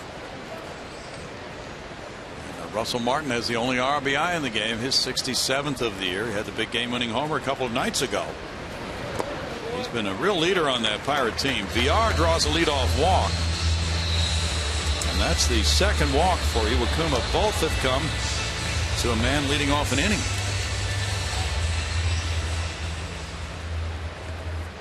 VR can do damage with his legs. He has 16 steals in 20 attempts. But we talked about that spotless record of Iwakuma. He has not allowed a stolen base all year. Robbie Grossman has a walk and a strikeout. This is with 2 walks, the highest number Iwakuma has had in any single game this season. That's some kind of control, Ash. His command has just gone out the window. 2 walks, yeah.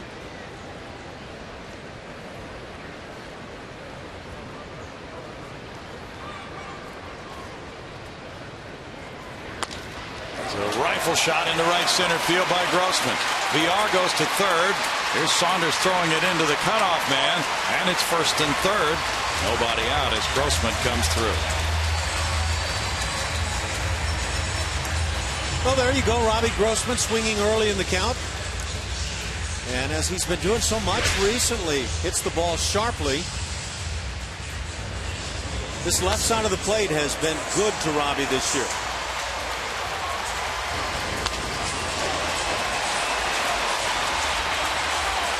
That brings up Jose Altuve now with runners at the corners and nobody out. Altuve is 0 for 2. The Astros are trailing 3-1. Altuve reached on an error by the second baseman and he popped a short. He's hitting .343. Victor Martinez 0 for 1 with a walk, .333. Astros 0 for 7 with runners in scoring position. There's a shot, left field corner. Altuve comes through with another extra base hit. VR scoring, stop sign at third, and it's a double for Altuve. Hit number 219. That's his 45th double. 56 runs batted in for Altuve. How good is that? We were just watching in between innings. Jose Altuve back in the dugout had a big smile on his face. Something had loosened him up, and I thought, you know, that's exactly what you want to see. That brings this kind of swing and that sort of result. And, boy, very nice to see for Jose and the team. Altuve is hitting .364 at home this season. Tops in the American League. 45th double, second behind Miguel Cabrera. Now first base open. An intentional walk is being issued to Chris Carter. This will be the 3rd walk. So this is a 1-game high for Iwakuma this season, and he'll have the bases loaded facing Dexter Fowler. It's kind of an intriguing free pass right here. You've got Dexter Fowler, as you say, waiting on deck. So you got a speedy guy that's tough to double up. And a lot of times you do this when you think, well, maybe we can get either the strikeout or the double play. Fowler's not really in the category of either one of those guys.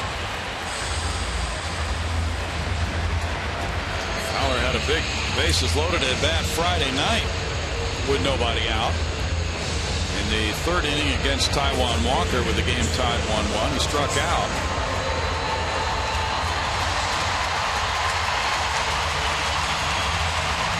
And now again, bases loaded, nobody out. And pitching coach Rick Waits, along with the interpreter, Japanese interpreter, will come to the mound to talk it over with Iwakuma.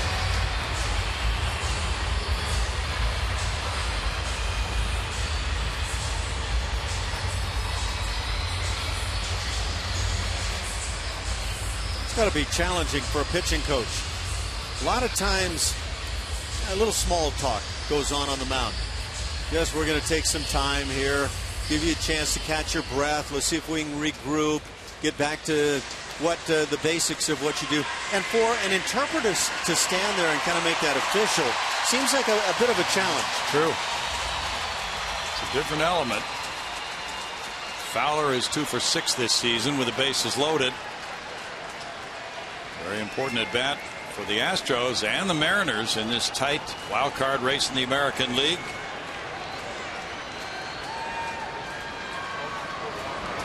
Fowler started the bat, but he checked his swing. Ball 1 with Carson Smith warming up for the Mariners. Alex Presley's on deck.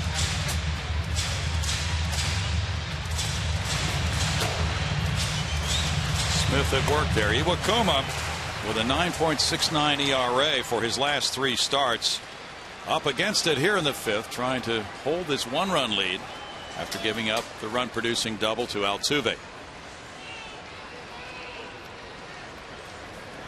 Fowler looks at it. It's a strike. Evening the count at 1-1. White Sox are battering the Rays 10-1 in St. Petersburg at the end of 6 innings.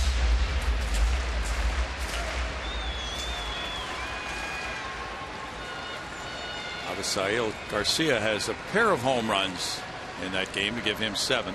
Marcus Semien hit number 5 in support of John Danks. Fowler takes it. It runs to 2-1 now.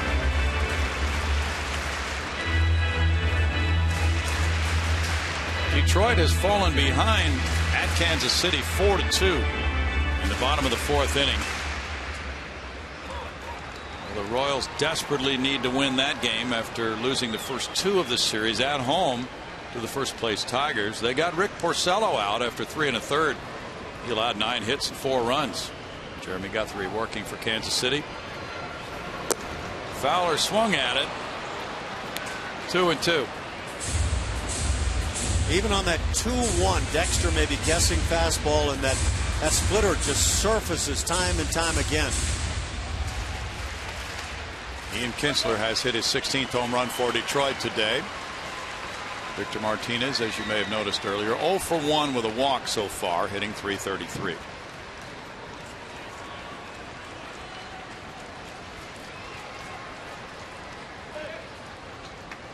It's going to be one interesting week for that American League wild card race.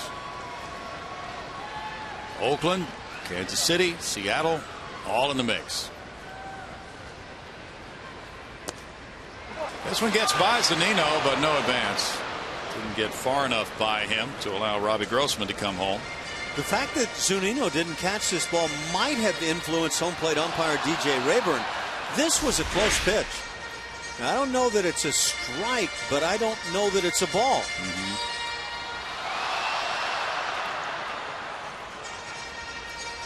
Very callable pitch, in my opinion. So if it's not a strike, and it's not a ball. Well, you know, one of those others. Okay. You've got others over there, don't you? Yeah, borderline. Maybe framing decides it, and there wasn't any framing when the pitch wasn't caught. You see a catcher miss a ball, and that umpire may be thinking about bringing the arm up, and that likely stops it. Yep. 3-2 is fouled, or is it? Yep, it's a foul ball, but it caromed right up into the mitt of Zunino, so the catcher tries to sell it as a foul tip, but DJ Rayburn is not buying.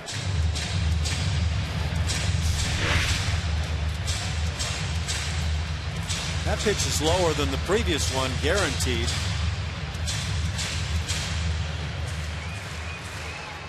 Directly out of the dirt into the mid. Iwakuma has great confidence in that splitter.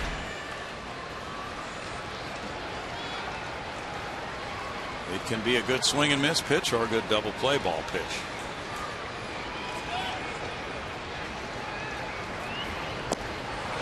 He gets a strikeout. No, it's foul ball. I don't think so. I think Dexter was trying to buy one right there. Yep. He wasn't departing. So that's out number one. Strikeout number 8. I think as Zunino drops this ball, and you don't have to catch it with the bases loaded right there. Maybe even pick it up and step on home plate, but guys in position already. But I think Dexter tried to sell it as well. That was a foul ball. So now it's Presley batting. Bases loaded, 1 out. He grounded out with 2 men on to end the first. He doubled to lead off the fourth. 2 for 20 in his career with the bases loaded. Castro on deck. And it's ball 1. Indians lead the Twins at Minnesota 5-1. They're in the middle of the 5th inning. Corey Kluber has the lead. Michael Brantley has picked up his 43rd double and 96th run batted in that game.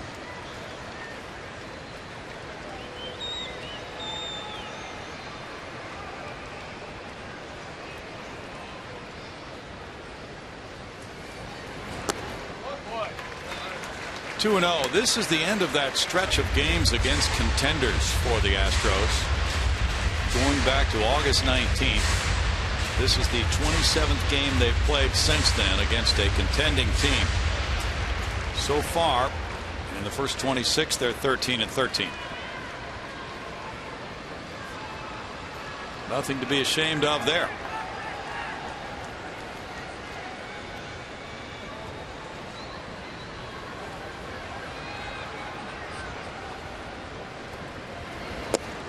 Presley takes it for a ball, and now it's 3-0 with the bases loaded.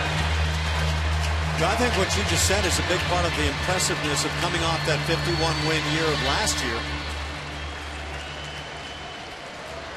Well, what a difference. Doesn't it have a totally different feel? Very much so. And you can feel it in the crowd as well.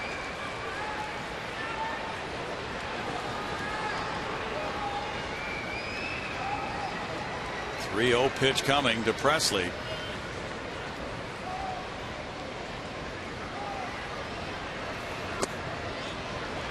That's a strike call, making it 3-1. Dodgers 4, Cubs 2 at the end of 4 in Wrigley. Yeah, what's going on in the head of Alex Presley? 3-1. Do you force Iwakuma to throw a couple of strikes here, or do you go after a tack dog style on a fastball that is just a get me over heater?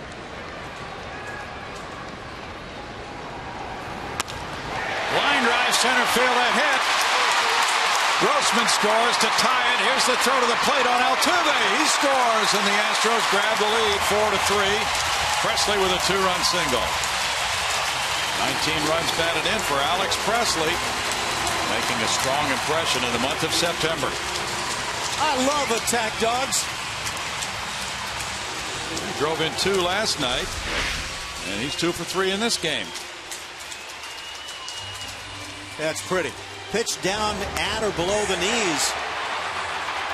But you pick it out. You know what's coming generally. Nice job by Altuve and Pat Listash, I might add, in getting that run across the plate. 4-3 Houston. Back in a moment.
AT&T.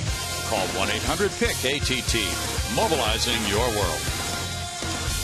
Welcome back inside Minute Maid Park in Houston, Texas, where this game has turned on the two-run single by Alex Presley. The Astros have the lead 4-3. They have runners at first and second with one out in the home fifth inning. And Carson Smith takes over. In 5 games as a Mariner, he's 1-0 with an ERA of 0. Impressive early numbers as well. Opponents hitting just .095 against him. Left-hand hitters looking for their first knock. 2 hits in 6 2/3 innings. He's been effective, and now Lloyd McClendon is counting on him. He comes out of this high-powered Seattle bullpen, which has the lowest ERA in the American League at 2.48. And also the lowest figure in blown saves with only 11 all year for the Mariners. Jason Castro faces him. Castro is grounded out and struck out. Smith faced the Astros and pitched very well against them in Seattle September 9th. 2 hitless innings. That's ball 1. He came in with the Mariners trailing 1-0 in the 7th inning and pitched well under pressure there. He's a native of Dallas, who went to Grayson County College and also Texas State. An 8th round pick in 2011, listed at 6'6". Bounced outside first base. 1-1. Iwakuma out of the game. Another early exit for him. He went 3 1/3 innings last time out against the Angels on the road. He goes 4 1/3 innings today. And when this inning's all said and done, statistically it could be another extra rough one. Already not very good. He struck out 8 in 4 1/3 and walked 3. Marisnik is on deck here in the 5th inning.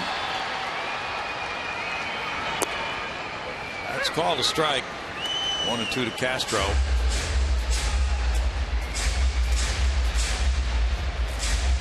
Smith is pitching for the first time in 5 days. He had 2 shutout innings last time out in Anaheim.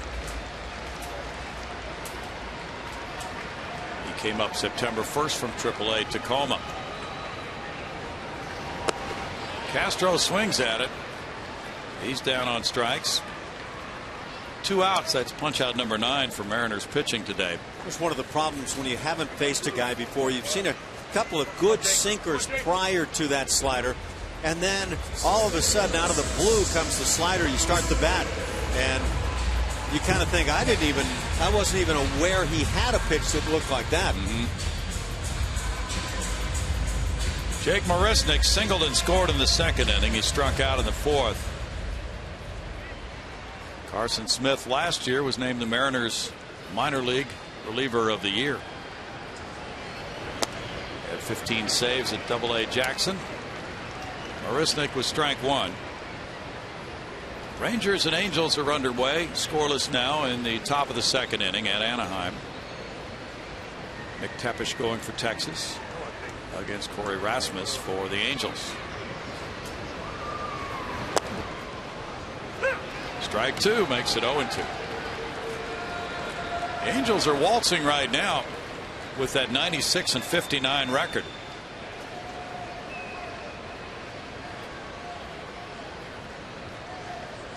They've won 3 more than Baltimore. Marisnik's down on strikes, and that'll do it for the Astros' 5th inning. They grab the lead, though, coming up with 3 runs on 3 hits, leaving 2 to go up 4-3.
This moment in history is presented by MD Anderson, making cancer history. July 7th, 1992, Andy Van Slyke catches a Luis Gonzalez fly ball in short center field, then runs all the way to tag first base, doubling off Ken Caminetti for the first unassisted double play by an outfielder since Billy North did it in 1974. He also doubled home the go-ahead run in a 5-3 win over the Astros. Andy Van Slyke, one of the coaches now with Seattle. Well, you had to run into the dugout anyway, Ash. Yeah, just on your way. Let's go ahead and step on the bag. It's a drive-by double play there for Andy Van Slyke.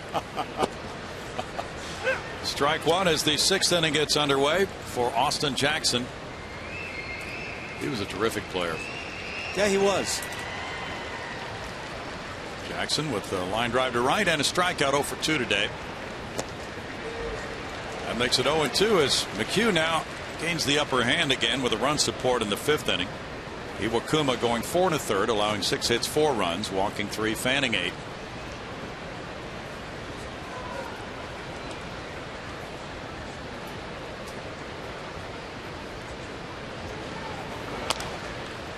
Foul away and it stays. No balls, 2 strikes with Ackley and Cano to follow here in the Mariners' 6th inning.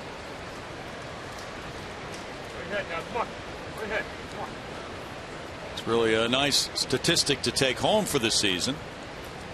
If a starter who's been consistently in the rotation can have a winning record on a club that's not close to having a winning record. Struck him out looking. Tough pitch. Maybe not in the strike zone, but there for a long time. Then that little slider away darts out of the strike zone. That's what really good pitchers do, is they bring that close pitch time and time again. You can have those games as a hitter where you go back to the bench and tell nobody's interested in your tail, but that I never saw a pitch that was hittable. Nothing in the strike zone. They don't commiserate? Not a whole lot. Dustin Ackley takes ball 1. Jackson has not reached base today. Ackley hasn't been on either. He's 0 for 2.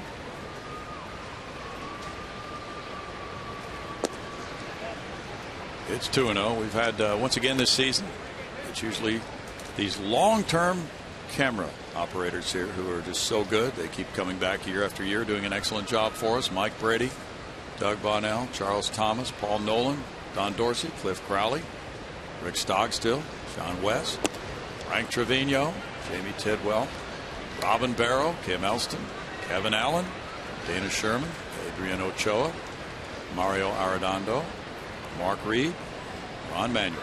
Great job again this year, guys.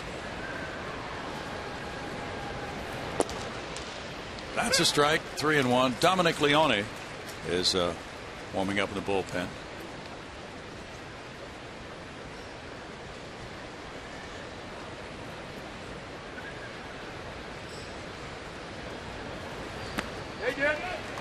He went for it, and Ackley now has a 3-2 count. 3-1. Colin McHugh comes with that little cut job of his and gets the half swing.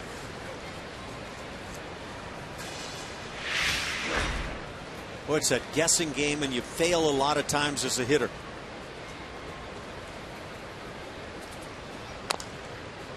Ground ball goes foul. And that speaks to the confidence in the curveball. 3-2 to go to the hammer. A lot of guys just don't have the confidence to ever throw that pitch.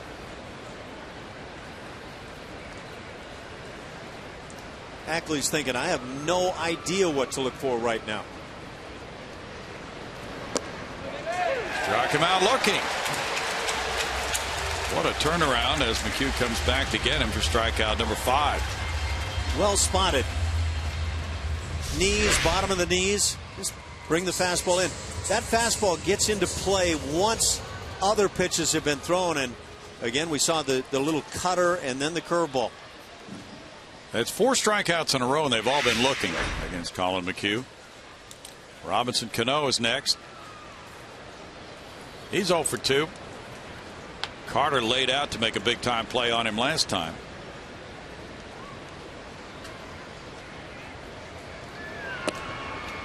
That's in for strike 1 to Robbie Cano.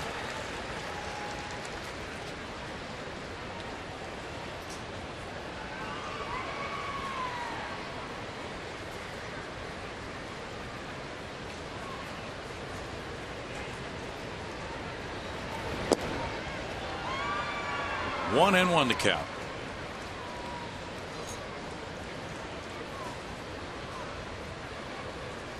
Well, there was an article written after he signed his long-term deal over the winter when he was 31 years old, comparing him to other second basemen and what they had done at similar stages of their careers. 2 balls and a strike. So he was compared with the likes of Rod Carew, Ryne Sandberg, and Chuck Knobloch. And Sandberg continued to play well through age 33, but then he retired at age 34. Well, the Mariners are certainly hoping that's not the case with Cano with the length of his deal.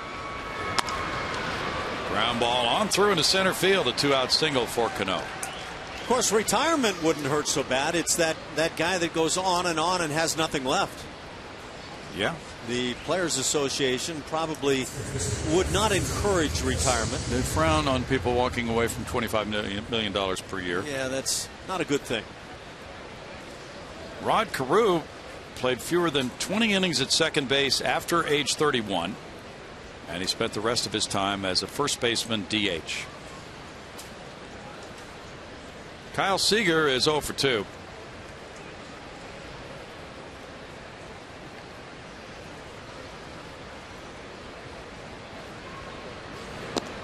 The infield shifted around. He takes ball 1. Other candidates for the starting rotation next weekend in New York, depending on how things go. Well, we would expect Nick Tropiano to make one of those starts. Jake Buchanan could start. Samuel Deduno could start. In for a strike, and it's 1-1. So why does Mike Foltynewicz's name not seem to come up in this? And maybe I just need to ask the right people on that one. Not that you're not the right person, Brown. I would be guessing, and I'm not the right person, but I would be able to formulate an answer, which may not be the correct one for you. No, I'd love to hear anything. It's a shot up the line and right, going foul. My guess is he hasn't started in some time now, so he's not stretched out, as they say. Which doesn't mean he couldn't start. He could go 3 innings at this time of year. You can have a bullpen game, right? Well, I mean, if you're going to list some of those other names, they're likely in that same boat. Some. Yeah. So I guess we don't have a real good answer. It might be because of the shortness of arms in the bullpen right now, though. That could be the case. 2-2 with so many guys down. Got a lot of bodies, very few arms. Yeah. There's an arm. Kevin Chapman. We've been seeing a fair amount of work. Kendrys Morales is on deck. And the toss goes over to first base.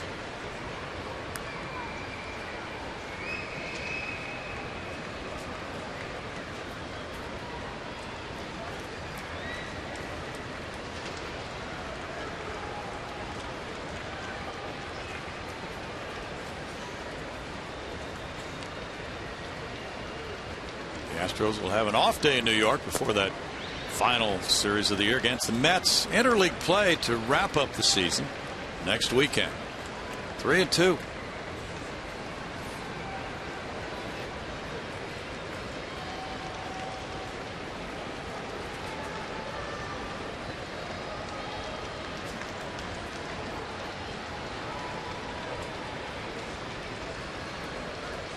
Runner going on 3-2, and that one is hit foul.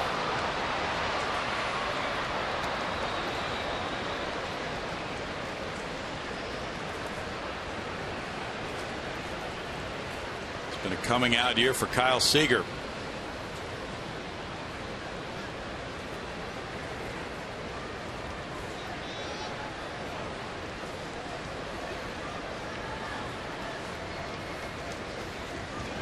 Seager hit 22 homers, drove in 69 last year. And this is by far his best major league season in terms of runs batted in.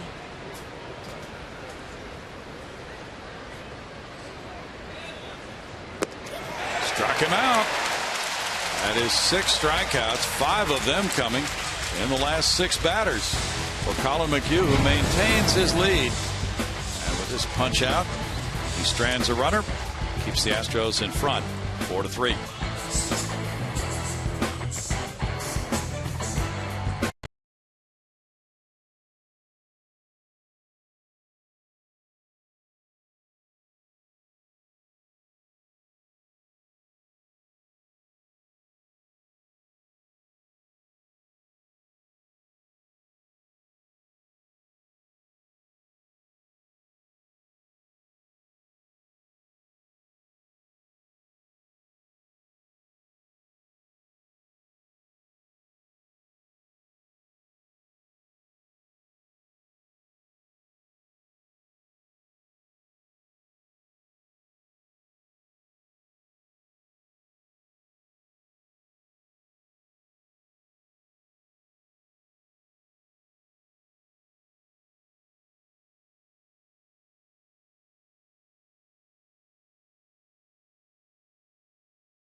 1-run lead over the Mariners. Whether you're treating your employees, hosting clients, or bringing out your church or youth sports team, Astros group rates and suites will create an experience your group is sure to remember. Call 1-877-9-ASTROS or visit astros.com to enjoy special pricing and great benefits by reserving your group or suite today. Guys.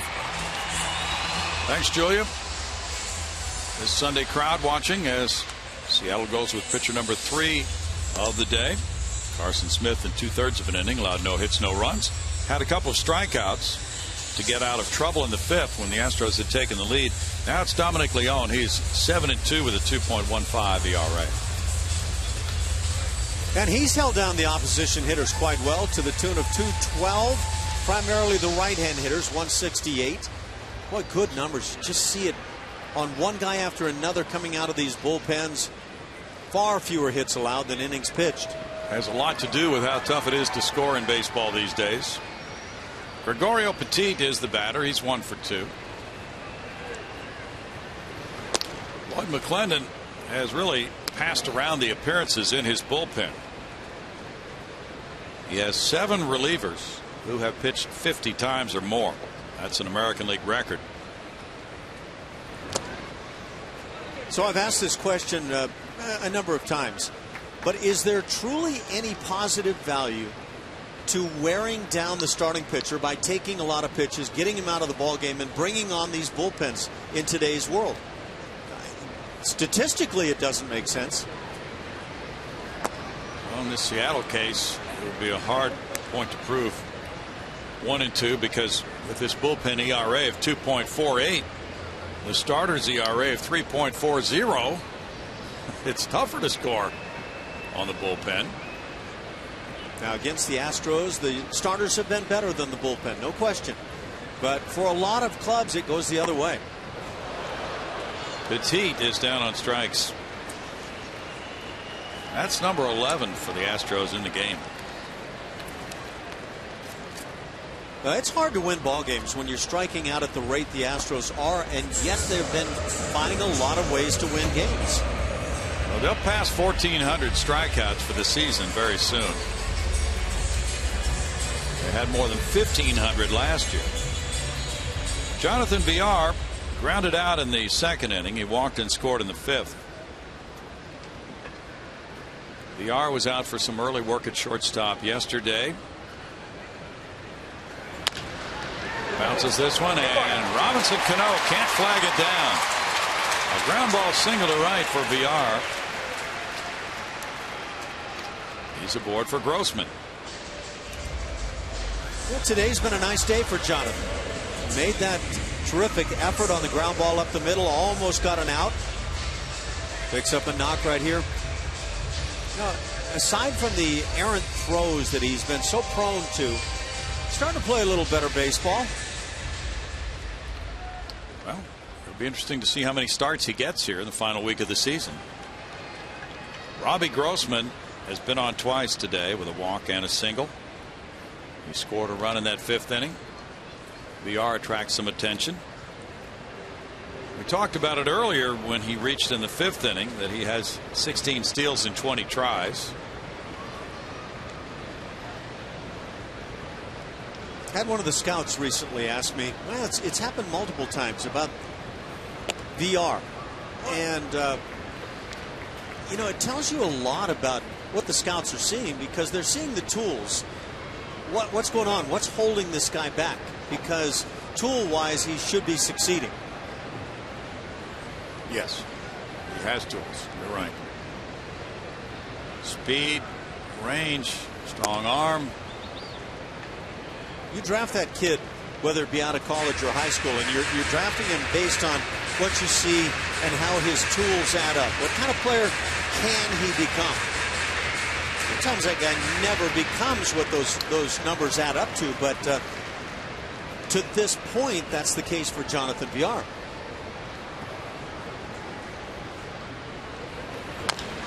Bounce high, foul for Logan Morrison. It's 2-1. Well, Jonathan's a young player, and you've seen it happen.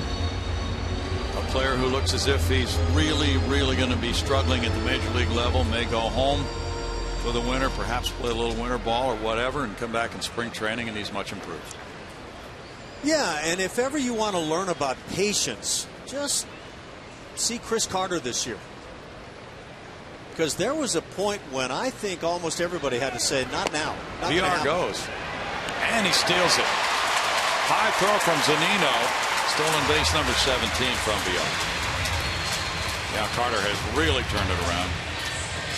If VR could do that next year, that would be extremely helpful to the Astros. So this guy gets a base hit. He steals second base handily. He's got the wheels to make this happen. And that's what you're dealing with. Not a good throw from Zunino.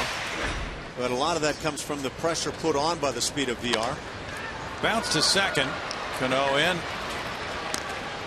2 outs. VR to third base. And it's Altuve batting. There's a buzz when Altuve comes up. Final home game of the season for Altuve. These fans have been great. Updating the hit totals. Up to 219 with his RBI double in the 5th inning. He's 1 for 3. Martinez 1 for 2. A 9-point spread. And here's an intentional walk to Altuve. This is very interesting. It'll bring up Carter and put runners at first and third with 2 outs. This feel like Barry Bonds going after 70 something? It does. Kind of crazy, isn't it? A little bit of deja vu going on here. Well, somewhat understandable because of the fact that Altuve has such a high batting average. Had a very good at bat in the 5th inning. And he's more likely to get a hit than Carter. Yeah, this is the single kills us scenario versus the home run. Right. 1-run ball game. But if Carter turns it around and hits one out of the park, now it's a 4-run lead for the Astros. He's 0 for 2 with a walk himself today. And that was an intentional pass. He had struck out in the 1st and 3rd innings. So that's the matchup with Leon now facing Carter. High stakes decision by the manager. That's the 7th intentional walk for Altuve. He leads the Astros club. Way outside, ball 1. Signs were just flashed to the infield by the catcher Mike Zunino, letting them know whether he'd be throwing to second if Altuve takes off. I would take a hunch that they're not going to throw through. I think they've already shown their cards by facing Carter right here. They're trying to get him. Altuve's going. And there's the throw going through, and they got him. Well, it worked for Lloyd McClendon. And Altuve, who had stolen 54 bases in 62 tries, is gunned down by Zunino to end the 6th inning. Let's see. Tom Lawless is coming out now. Well, number one, it shows you how tough it is to guess with what's going on in Major League Baseball at times. I don't know. Did that glove touch Jose or not? Couldn't tell from that angle. And if that's as good of an angle as you can get on that play, there may be no way to reverse that. Well, Lawless, it appears, is initiating a manager's challenge. From this angle, I don't know if you can deny or confirm. I would say no contact, my hunch. That's the way it looked. Of course, my hunch was that they wouldn't throw through on Altuve running. Yeah, that was somewhat surprising. But you explained it perfectly, and then they surprised us. We did not see the glove bent back when Cano went to tag the back of Altuve, but still, that's not a really definitive angle, is it? Yeah, I think in either one of those cases, the umpires will defer to the original call. Yeah, they're looking for clear and convincing evidence, or it's not overturned.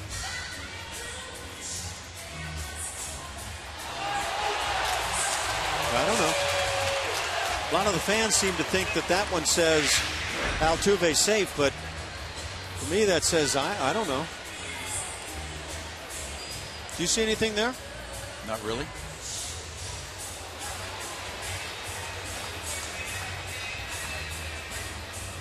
That was a great shot of the umpires, because basically that little physical commentary said exactly what we're saying.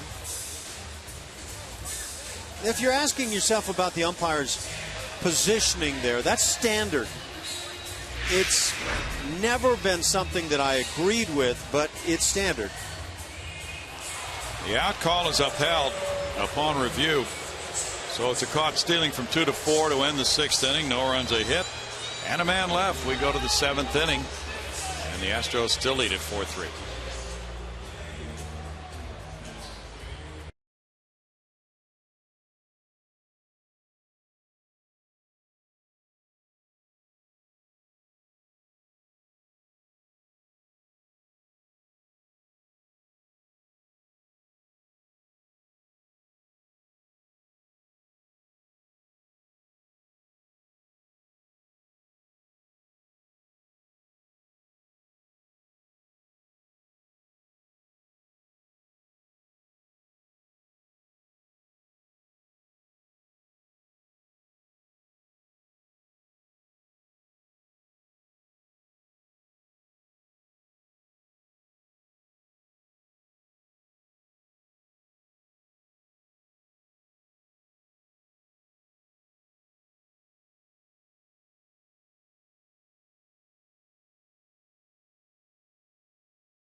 Has been very good once again.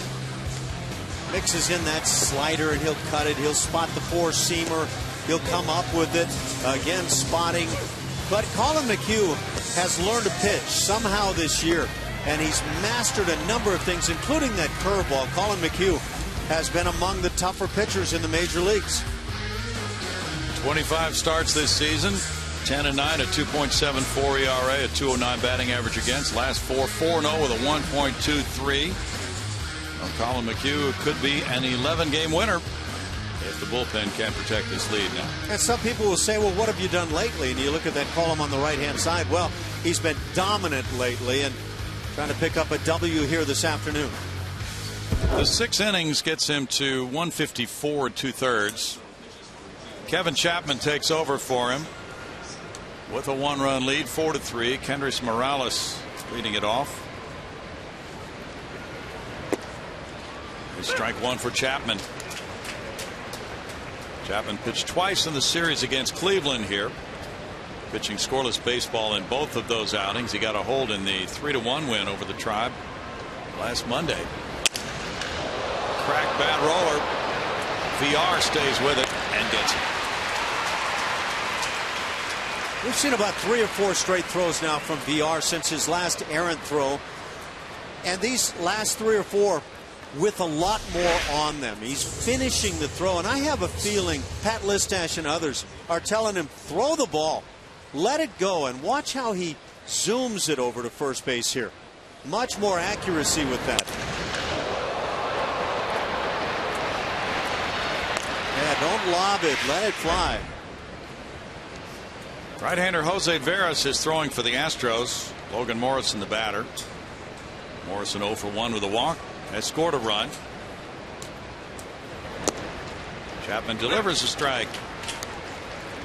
Well, McHugh with the 154 2/3 innings pitched this season would need to go 7 1/3 in one remaining start to qualify with 162 innings pitched for the league leaders. 0-2 to Morrison.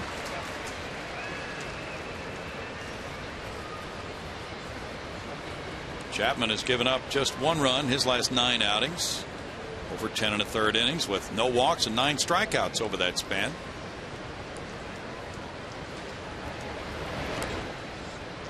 One and 2. 21,466 the paid attendance. So the Astros will finish with a home attendance of better than 1,740,000 for the year. They were averaging 21,505 before today and got just about that exact amount today. So that's about the average for the season now. And we thank all of you who have been faithful to come out and watch Astros baseball and watch the games on television. 2 balls, 2 strikes. Also thank our tape operators this year: Jerry Blancas, Margaret Krause, Jason Fenley, Tim Paris, Deb Ferguson, Bradley Mitten, Jeff Oswald. Line shot to right field. That's in for a hit in front of Presley. Morrison really crushed it for a 1-out single. That's a 7-game hitting streak for Morrison. 2015 Astros season tickets are on sale right now. Enjoy some of the best seats right here at Minute Maid Park. Get the best value and receive great benefits throughout the season. Call 1-877-9-ASTROS right now to reserve your seats. Michael Saunders ripped a 2-run homer in the 5th inning after a walk to Logan Morrison. Saunders got an infield hit in the 3rd. He's 2 for 2 in this game. Showing bunt. Taking ball 1. Well, the Mariners stacked with left-handed hitters, now facing a lefty reliever. They have a different looking lineup when a lefty pitches, as Dallas Keuchel did last night.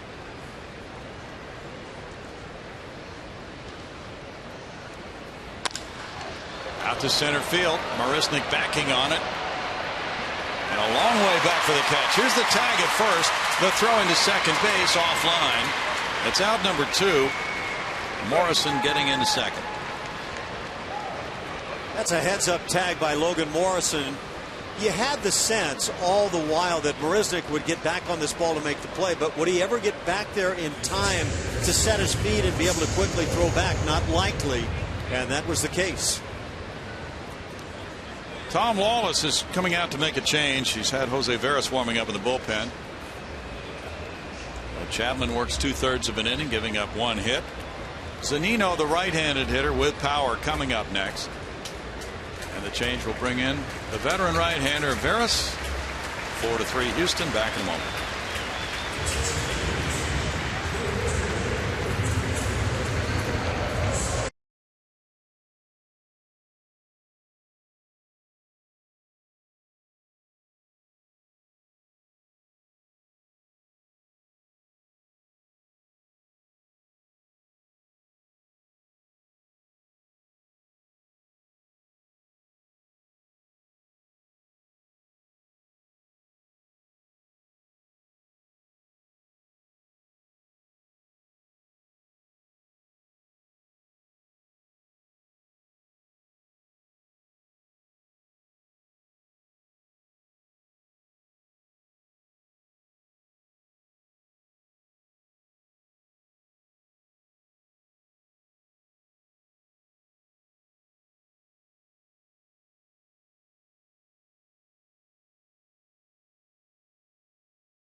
Warming up, we look ahead to the 2015 season, and we know that you will want to know a few things about it, even though it's months away. The Astros open the season The 3-game series against Cleveland here, April 6th through the 9th. Giants, Rockies, D-backs, and Dodgers visit from the NL West. Yankees are here in June. The Red Sox here in July. Season concludes at Seattle and Arizona.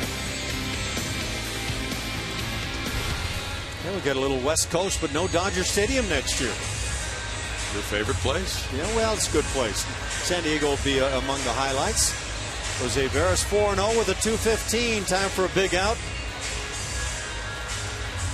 Good ball game today. Veras with 22 hits allowed in 29 and third innings, facing Zunino, who's 1 for 2. Morrison, the base runner, at second with 2 outs. Now the Astros bullpen trying to protect a lead.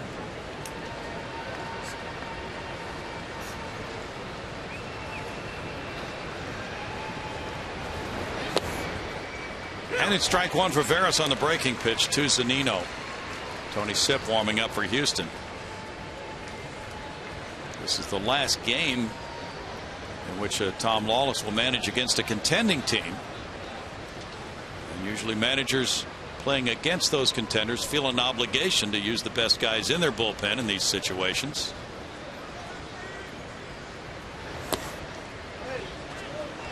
One ball, one strike. Of course, who wouldn't want to win as many games as possible? The Astros trying to nail down their 69th win of the year, but sometimes the final week for a non-contender means looking at players. Yeah, don't think that going into Arlington for 3 is any kind of a soft touch. True. Boy, they've suddenly lit it up under Tim Bogart.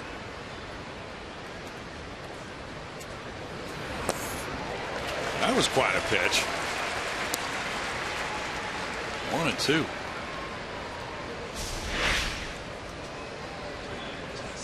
Good running. It's sinking a bit. Fastball. It really was. It's a really tough pitch on a right-handed batter, down and in. Time called. Altuve was moving around behind second base. Castro going out to talk with Veras now. Not that Altuve's movement had anything to do with it. Final game for Orbit.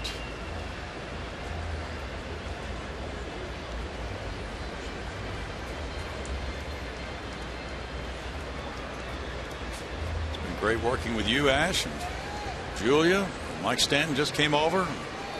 Marius, all the studio anchors, Corey, Layla, everybody involved this year. I'll leave somebody out. Well, thank you, and as long as you're going to play that game, ditto back at you. Just fantastic. Rock him out. That ends the top of the 7th inning. God Bless America comes your way next from Minute Maid Park in a 1-run ball game. It's 4-3 Astros.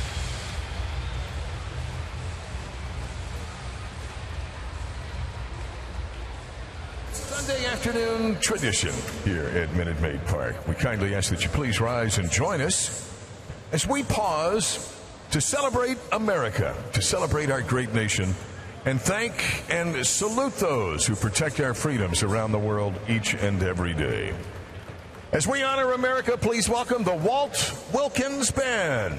They'll lead us with the singing of God Bless America.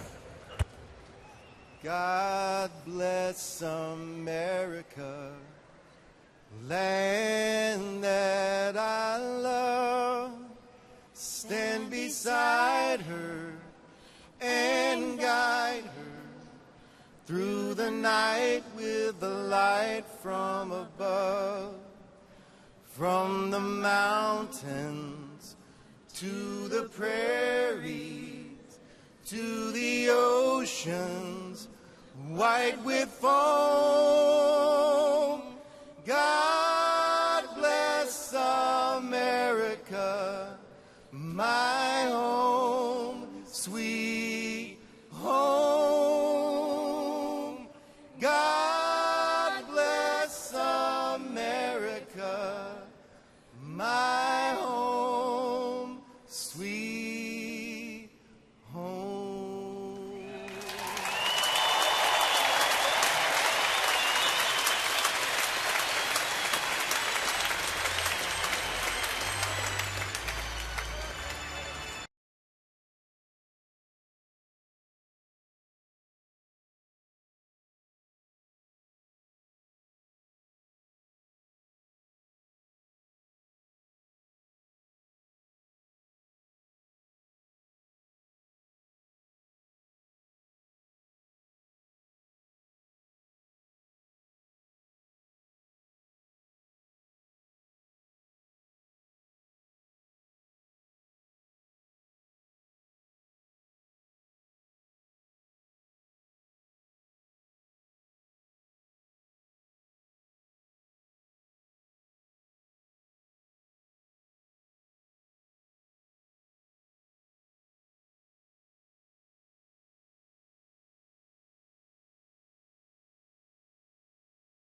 over the Mariners. As promised earlier in the game, we have the AT&T fan photo of the game. Today it is Hector Ruiz, and tweeting, oh, I haven't seen it yet. How precious is that, Astros fan? Tweet your photo to hashtag CSNH fan photo for a chance to be shown in an upcoming broadcast brought to you by AT&T. He is a cutie. Tom Lawless talking about how we could see a bunch of different guys play over the next week. 6 games remaining after this one. The guys in the booth mentioning this earlier. It'll be Texas and then the New York Mets. The next 2 opponents obviously out of the playoff race, and we could very well see 6 different lineups over those 6 days. There's also, though you guys were talking about the bullpen being like Darren Downs, Josh Fields. We may not see them again just because the lack of games, and just don't want to push anything this late. But yes, we could see a bunch of different guys getting opportunities here at the very end, guys. Keep your pencils ready with erasers. 1 ball, 1 strike to Chris Carter. He leads it off in the home 7th inning with the Astros up 4-3. Dominic Leone still in the game. He's pitcher number 3 for Lloyd McClendon. It's a 2 ball, 1 strike count to Carter, who has struck out twice and walked intentionally. He was at the plate when Altuve tried to steal and was thrown out. The Mariners will have their 9-1 and 2 hitters due up in the 8th. High, and the center fielder Austin Jackson moves back a few steps. It did come down. That's out number 1. Sometimes you wonder. Boy, Howie Carter. He gets some powerful lift on the ball. Tremendous bat speed. Dexter Fowler's 0 for 3 today. 2 punch-outs. We thank our graphics folks, Kenneth Breitstein, Rocco Clendenning, Kristen Smith, for their fine work this year. The score operators, Thomas Leonard, Alex Scarfo, Peter Swearinger. Foul back to strike 1.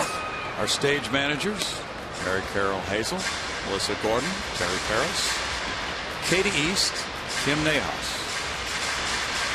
Keeping our stats, Phil Boudreau, Trey Wilkinson, Bill Cousins, Gene Duffy, Oscar Martinez, and Chuck Poole. Some of them work the other shows, but we don't care.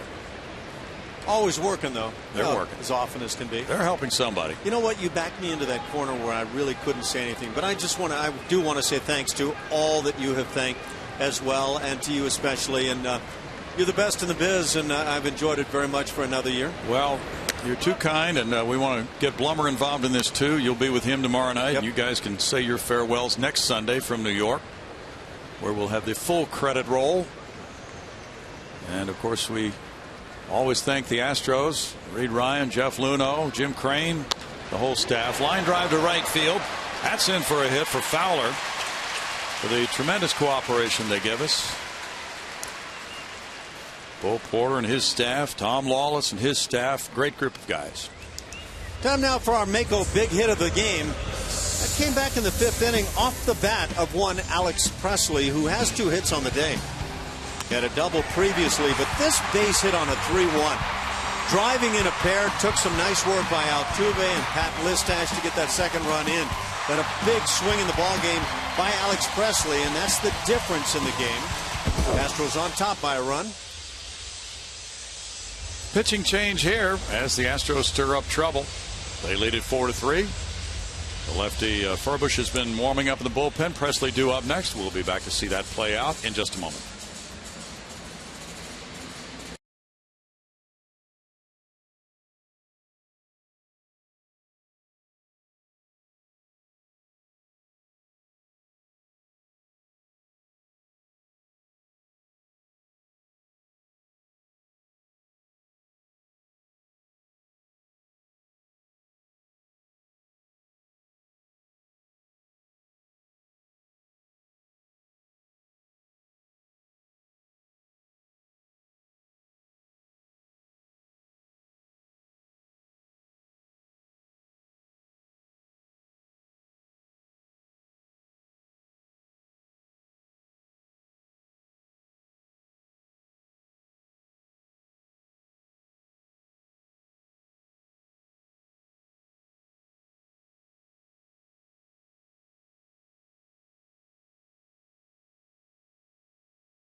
the 7th. We asked y'all on Twitter earlier during the game, who's your choice for Astros Rookie of the Year? And the people's choice was overwhelmingly Colin McHugh. Let's check out the tweets. R. Cunningham 60 tweets, McHugh's been the Energizer Bunny since his sizzling Seattle start.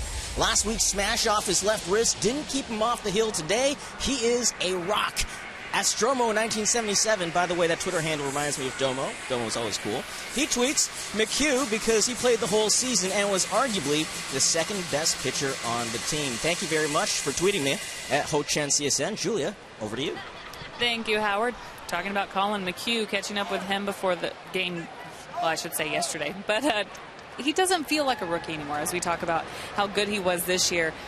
Yes, he's classified as a rookie, but he said being able to get up here early in the season and stay up here, despite just missing a couple starts due to the blister, but just getting as many starts in as he possibly could. Facing a team like Seattle as many times, he definitely does not feel like a rookie. But guys in the booth, he's probably going to feel like one here in a little while when he heads to the locker room and there's maybe a costume instead of a suit waiting for him. The rookie hazing ritual is starting. Yeah. Oh, boy.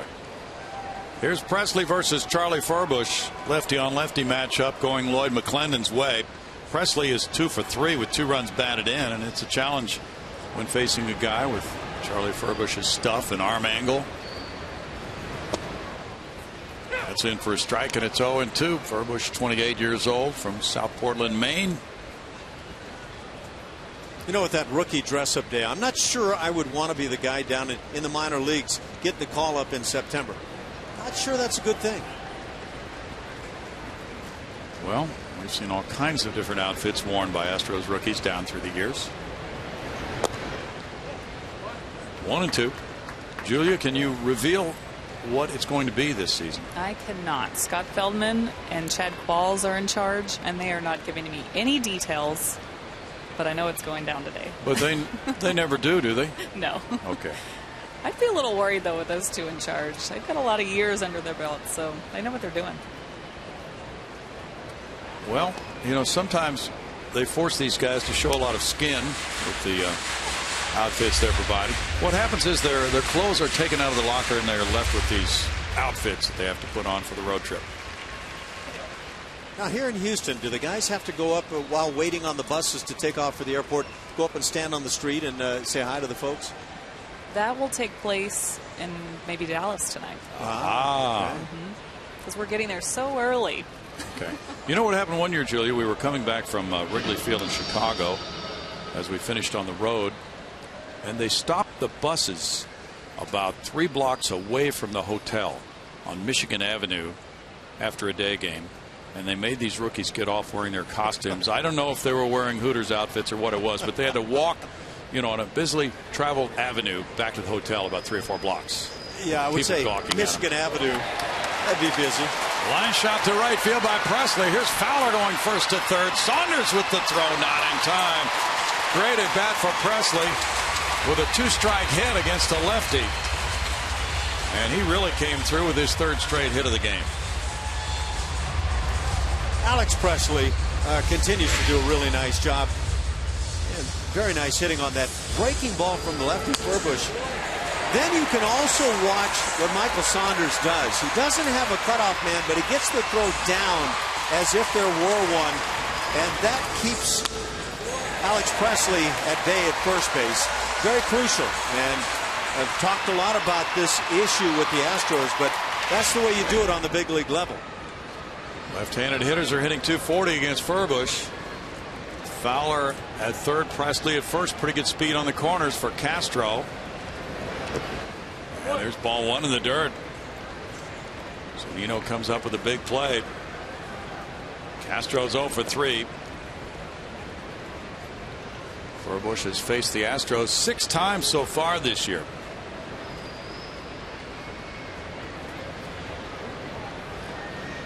Nine hits for the Astros, 5 for the Mariners. Castro's hitting .241 against lefties, but 156 more recently.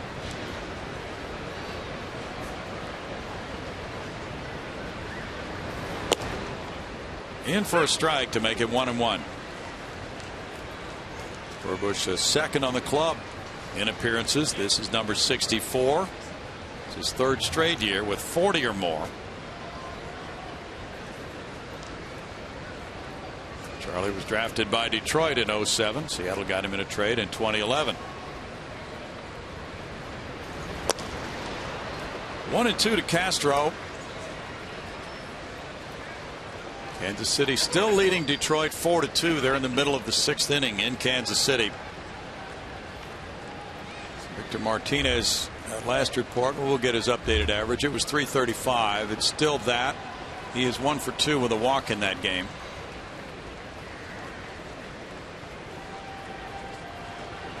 And the throw goes to first on Presley. Yoervis Medina, the right-hander, is warming up. Altuve will probably get one more at bat in this game, at least.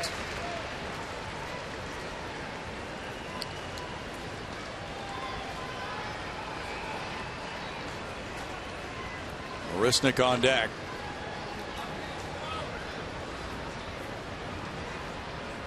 This Mariners bullpen allows Lloyd McClendon to wheel and deal. As lefty Joe Beimel in addition to Furbush. And Lucas Litke pitched last night, another lefty. The closer's a right-hander, Fernando Rodney.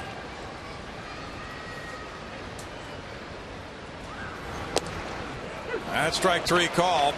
2 outs.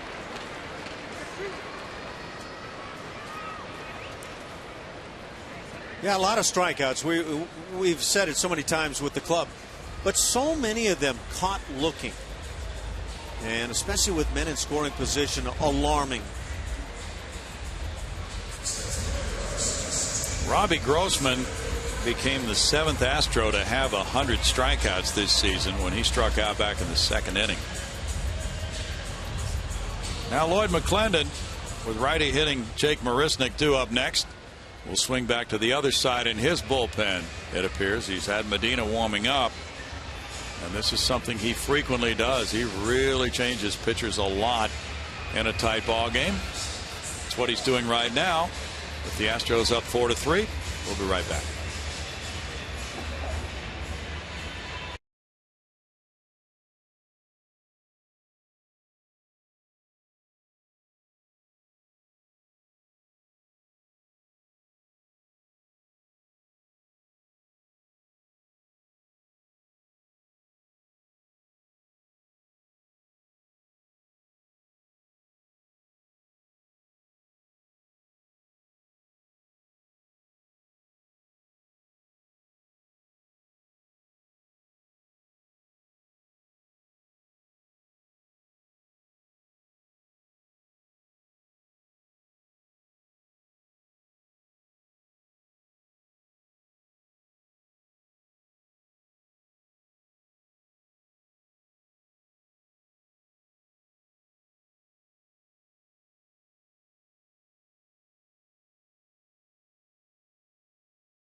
They try to win another series from a contending club, and they have done very well in that stretch of games. Yoervis Medina comes in. He is 4-3 with a .260 ERA for 61 games. And again, another tough set of numbers. Medina really seems to be stronger against the left-hand hitters, the 181 versus the 246, but that plays into the hands now of Jake Marisnick.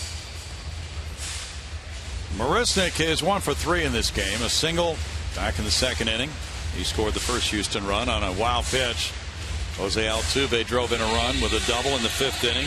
Presley had a 2-run single.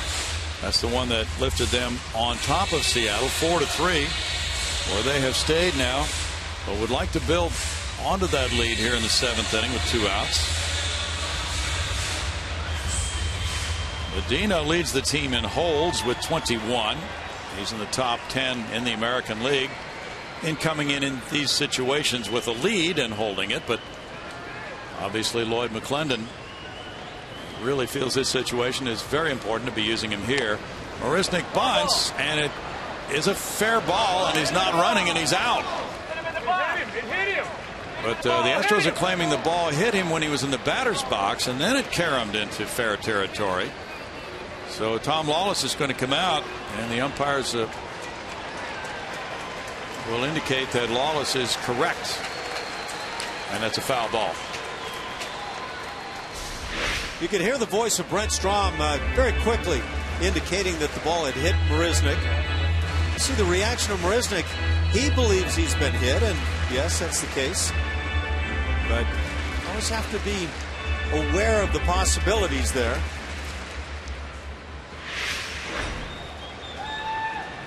Now an 0-1 count.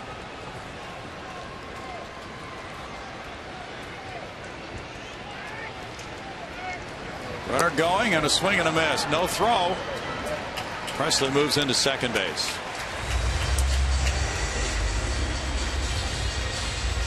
Nino just went with the arm fake and then looked at third to see if he might be able to catch Fowler leaving the base. Stolen base. The Astros could use one of those big insurance swings. That's steal number 5 for Presley.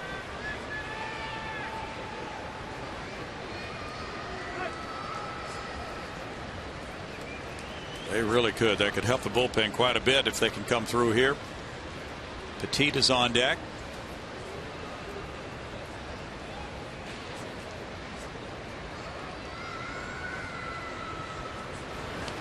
That one bounces, and Fowler started toward the plate, but then Zunino kept it close. 1-2.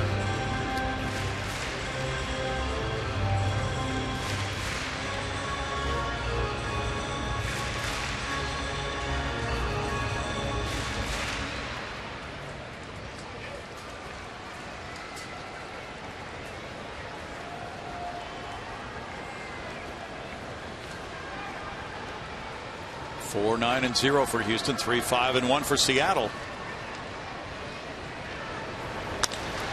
High drive to left field.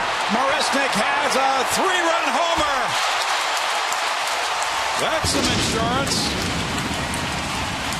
Number 3 of the season for Jake Marisnick, and his second 3-run homer in as many games.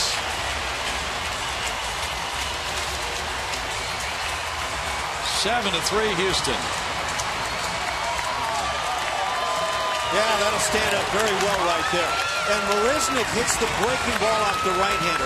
Another good sign. Yeah, look at this. Little bit of a hanger. Even though it's down, it stays on the inner portion of the plate. That's what you do ideally. But that's what Marisnick does in practice right here. That's just good stuff from Jake Marisnick. Is he the real deal? It's starting to look that way. Gregorio Petit is the batter. He's 1 for 3. People are buzzing. And now this one will go into left field.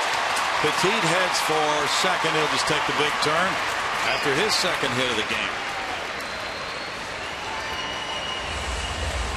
And the Astros strike against the very good Seattle bullpen. Bouncing ball. Baltimore chop. We didn't need Baltimore to help it out, though. No. Well, Medina gave up the long ball, and that means that Leon is charged with a run. He goes an inning and a third, giving up 2 hits, 1 run, 1 walk, 1 strikeout. Furbush is charged with a run, 1/3 of an inning, 1 hit, 1 run, no walks, 1 strikeout. And Jonathan Villar bats.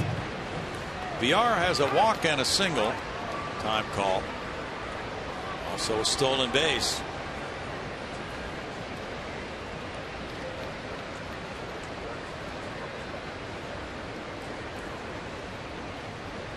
Well, Marisnick really getting into a couple of balls last night and again today to wrap up this homestand.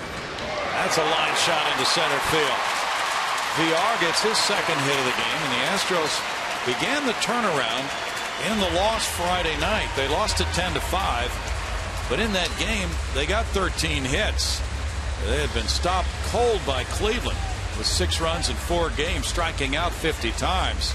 And since Friday night, their bats have started to turn. They got 13 hits Friday night, 13 more last night, and now a late inning rally today as the offense continues to crank.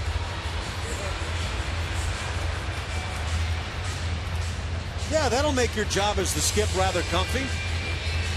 And I like what we've been seeing lately with Marisnick kind of hanging around side by side with George Springer. Those two could be guys you're watching for years here with success with the ball club.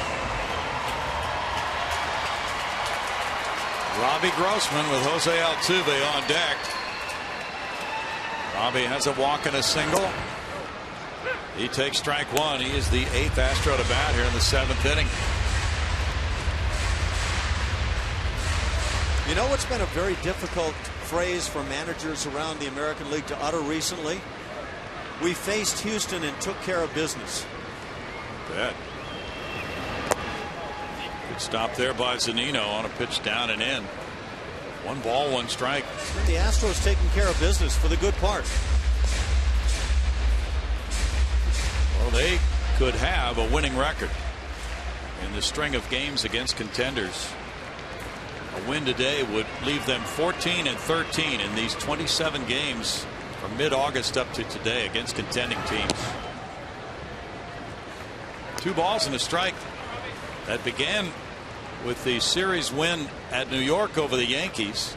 August 19th through the 21st, they took 2 of 3. At that time, the Yankees were contenders. They swept the Angels in a 2-game series here in early September.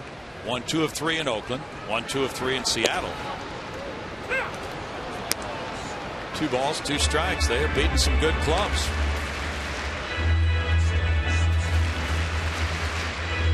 Now 9-5 Brownie in the month of September against the American League West contenders. And that was that patch of schedule that looked like it could set up really tough for the team. Grossman's down on strikes. That ends the 7th inning with Jake Marisnick hitting the Landry's Crawford boxes with his second 3-run homer in as many games. And the Astros stretch their lead to 7-3 after 7.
Petit comes up with a gem right here back in the 2nd inning. Kendrys Morales is not happy about it, but Astros fans exult. And for good reason. Young man's playing some good baseball, and as a fan, yeah, booyah. That's the way we play our baseball here in Houston. Petit, as they throw the ball around the horn, getting ready to return it to Jose Veras. We look down and see a different first baseman. John Singleton has taken over at first now for the Astros. Chris Carter starting the game at first. He went 0 for 3 with an intentional walk. Singleton's at first now with the 4-run lead. And the Mariners come up against Veras with number 9 hitter Brad Miller leading it off. Miller is 0 for 2. A double play ball and a strikeout looking. Kevin Chapman in 2/3 of an inning allowed 1 hit, no runs, with no walks, no strikeouts. It's fouled away. There's strike 1.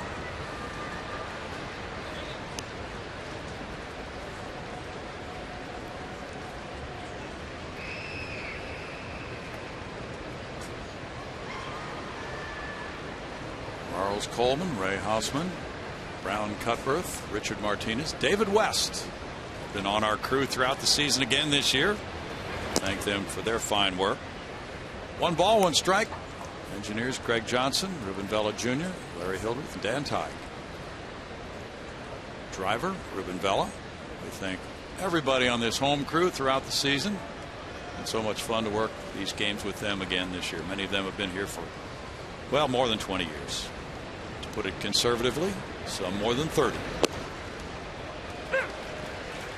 1 and 2. Boots, how many years have you been? 22 or 23? 32 or 33. What's your total here now, Bronny? This is 28. 28. How about you? You were here before. Well, yeah. Doing radio. Yeah, I've split my time kind of around, but let's see. 10, 11 years on the broadcast here. Another 6 elsewhere. It was a little folly on my part. 2 balls, 2 strikes. Well, it's a great ballpark, and as we say goodbye to it again this year, we know there will be many events here throughout the winter. In fact, I believe next week there's a Sunshine Kids party. Good. For another week or so here for Craig and Patty Biggio and that charity. And many other things, concerts, things of that nature will be happening between now and opening day with the Indians next April. A shot into right field. Miller hooked that one for a single. He's aboard for Jackson now. That's 6 hits now for the Mariners. And of course, Murphy Brown, as always, deserving of our thanks for all of his support back in the CSN Houston office. Brian Mitchell.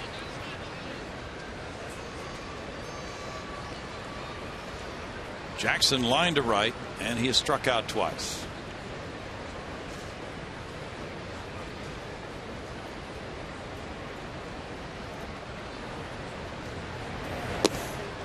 Traveling Secretary Dan O'Neill will take you guys on one final road trip this year. Strike 1 to Jackson. Just wondering how many of the traveling party heading into New York will actually fly back to Houston. Not many.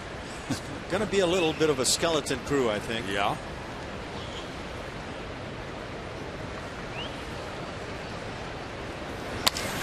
Line shot caught by Singleton, and the tag, double play. Nice going, Tom Lawless. Get that lefty in there. That's the way things have been going for Tom Lawless. Now, this is not glove side rather on the line drive, but to reach back in and tag. You love having that left-handed first baseman. Very nice, John. Act like you've done it before. That's beautiful.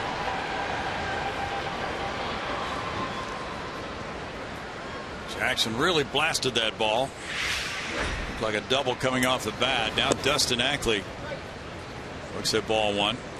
That'll change an inning. It will be a major change in an inning. You're right. We will be looking at runners at second and third, nobody out. Conservatively, if that ball had gotten by him.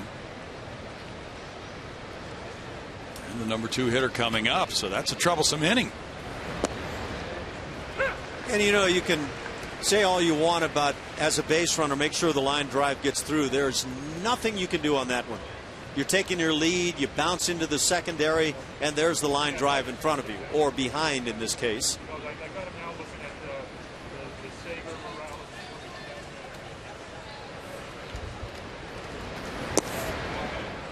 It's 2-1.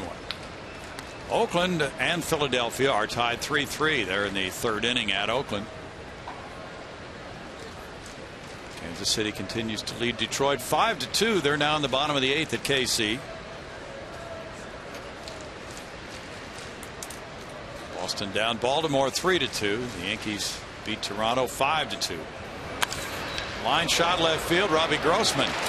Well, the Mariners find some gloves with their line drives. It's no runs, a hit, nobody left. We go to the last of the 8th inning, 7-3 Astros.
Batting title. Got an RBI double in the 5th inning. And let's go back to the earlier milestone, Ash, when he got to Craig Biggio's plateau of 210 hits and then passed him with 211 and was acknowledged by these fans. Now he's just building on what he has done earlier on this homestand. Yeah, those some of the swings and hits from the series against the Indians. Congratulations from Craig Biggio. And now it's just onward and upward, along with trying to win a batting title. But handling himself very well is Jose Altuve. We'll apply a little stickum, a Manny Mota stick, and get ready for some more swings. The latest updated average on Victor Martinez is 335 for Victor Martinez. 1 for 2 with a walk today. Jose Altuve has banged out his 219th hit. And as he comes to the plate, he is 1 for 3 today with an RBI and an intentional walk. His average stands at 344. 9-point lead as of right now for Altuve. I can give you a bit of an update on Victor Martinez. 1 for 3 now at 334. Okay. So we didn't lose a point with that last over. High chop to third. Seager waiting. Seager with a long throw. Altuve beats it. Hit number 2 of the day. Another multi-hit game. 68 multi-hit games, extending his own club record. Once he hit that chop right there, unless he falls down, eat it. 220. That is a very nice sounding number. You know what? He could get to 230. Depending on how much he plays this final week of the season. Oh, that's fun to see for Jose. You think he didn't sniff that immediately?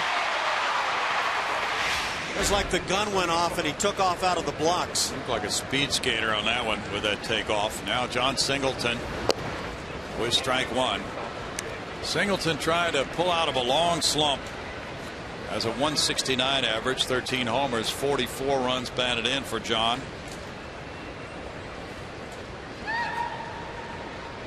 John 0 for his last 20 now. Hitting 108 in the month of September. So he was given a break last night by the skipper, Tom Lawless. 1 ball, 1 strike. 68 multi-hit games, major league leader. No Astros ever had that many.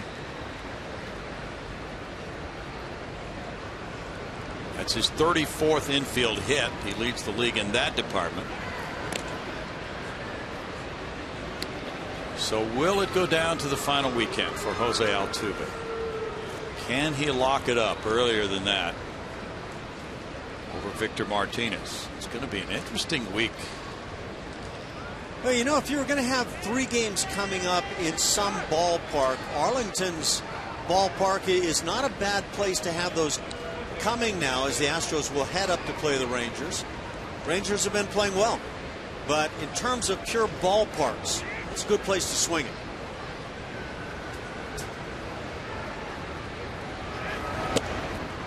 One and two to Singleton. We thank the Elias Sports Bureau and John La Bombarda for doing a lot of research on batting races that went down to the final day recently. In 2003, Albert Pujols edged Todd Helton by 1 point, 359 to 358. The difference was .0002. Strikeout of Singleton, 1 out. So here are some of the closest ones. Don Mattingly beating out Dave Winfield in '84. George Brett on the final day beat his teammate Hal McRae. There was a controversial scorer's decision involved in that, giving Brett the title. And Bill Madlock overtook Ken Griffey Sr. on the final day of the 1976 season to win by 3 points. Those are good ones. Yeah, that Brett over McRae one was intriguing, and you wonder how much Hal McRae fretted over that after that season. Yeah, there were all kinds of charges leveled after that. There was a fly ball misplayed in left field, as memory serves. I think Steve Braun was the left fielder, and he failed to come in and catch a ball that Brett hit. And there were charges that he allowed the ball to drop. I'd like to see that play again and size it up. That one way over the catcher's head. Wild pitches Altuve to second base. Because you hear the accounts, and depending on which side of the equation the accounts are told from, story probably gets altered a bit. You know, it's a tough thing for an official scorer too, Ash, this time of year. Well, what if the scorer had ruled it the other way? How many people would have cried dirty deal for George Brett? And you know, I'm sure Kansas City fans were willing to see either guy win it.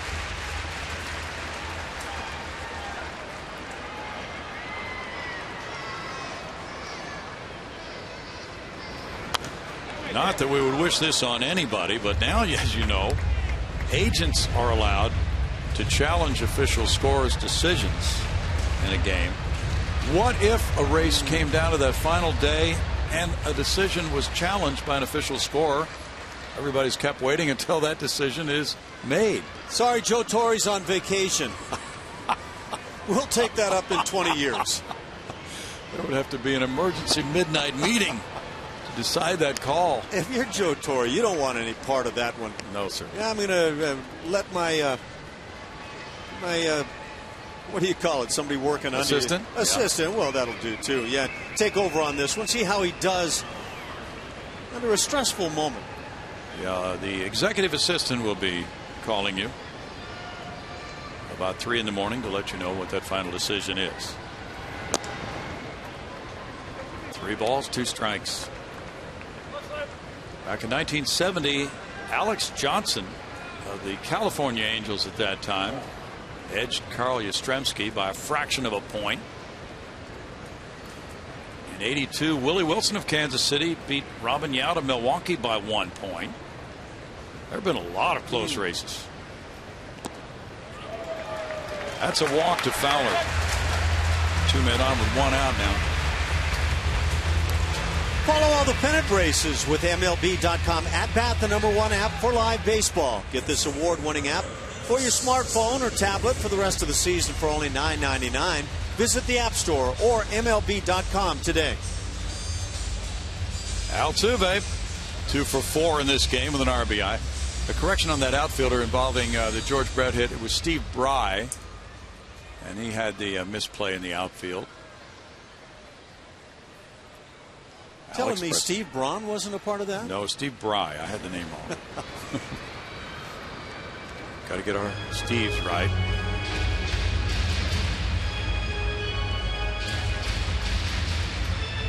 Boy, just imagine though the mental fatigue. It's there anyway for a guy like Jose, who's had 650 at bats, something like that this year. But now you go through this final sprint to the wire on the marathon. I wonder what the opposing players think. They see Jose and have to admire what he's done, and then you watch him in a series and he bangs out a load of hits, and you stand next to him and you think, well, if this guy can do it at that size, that stature, maybe I can make that kind of a move. But he's very special. Looking at a special player. Presley takes it in tight. 1-1 to Alex Presley. The Astros have 13 hits again today. This is the third straight game they've had 13 hits. Was there ever a year where a guy won a batting title that maybe was portrayed as an unlikely batting champ? Yeah. Ground ball, and here's Cano to his left. Flipping on to Morrison at first. 2 outs. I think so. Probably a number. I think not too long ago, Bill Miller won a batting title, and he had not had an extremely distinguished career. That's an excellent example. I would have to say Terry Pendleton was legitimate in '91. He was a fine hitter. Matt Holliday was legit, as was Bill Buckner. And Holliday was playing for the Rocks at the time, right? Mm-hmm. That's right. Jason Castro, the batter now, runners at second and third. Castro 0 for 4. 3 strikeouts today. Marisnik on deck. Good boy, JC. Come on. Just got word. 12 more hits for Jose Altuve. That would get him to 232. And in the process, get him into the top 30 of all time among single season hits leaders. Do you plan to tell him that on the bus today? I don't think he'll waste his time talking to me.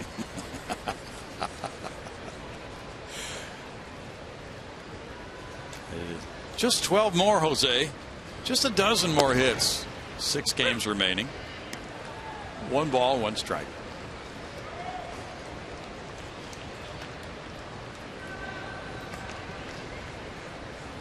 Well, today is Fan Appreciation Day. 10,000 fans getting a team poster. Fans also receiving prizes every half inning and random drawings throughout the day today. Foul back. And that season ticket holder photo day was this morning before the game. The players coming out, so they did not take batting practice. 1-2. The Astros with 68 wins have a 17-game improvement so far from last year when they won 51. That's the second best in the American League. The Angels have a 22-game improvement. Chopped off the plate.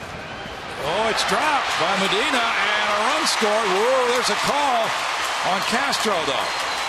And let's see. The first base umpire, Dan Bellino, came in.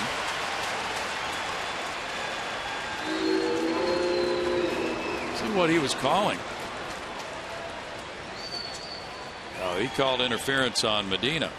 I didn't watch Medina after he fumbled the baseball, but obviously a break right here. Looked like it was going to be relatively easy for Medina. Yeah. I don't know that Medina intentionally interfered with Castro, and yet I don't know if that's required to be intentional.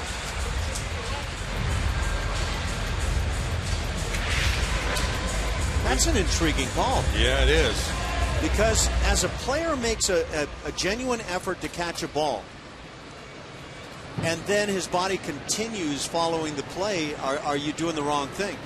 You get in the way of a runner? Apparently so. Yeah, you can't body block him. And it's 8-3 Astros after that play. We'll take another look at it.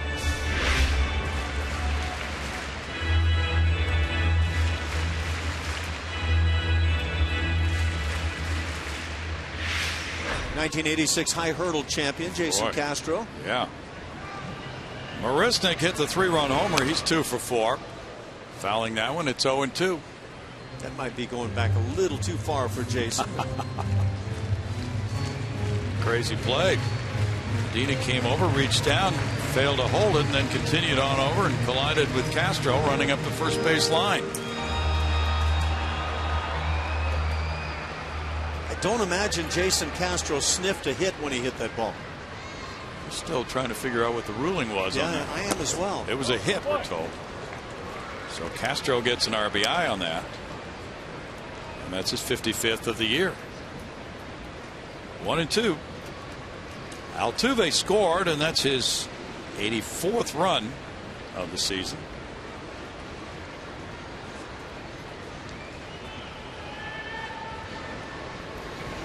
Marisnik takes one in the dirt. Check swing call goes his way. It's 2-2. Altuve with the 2 for 4 day today is hitting .345 right now. He's gained 1 point today.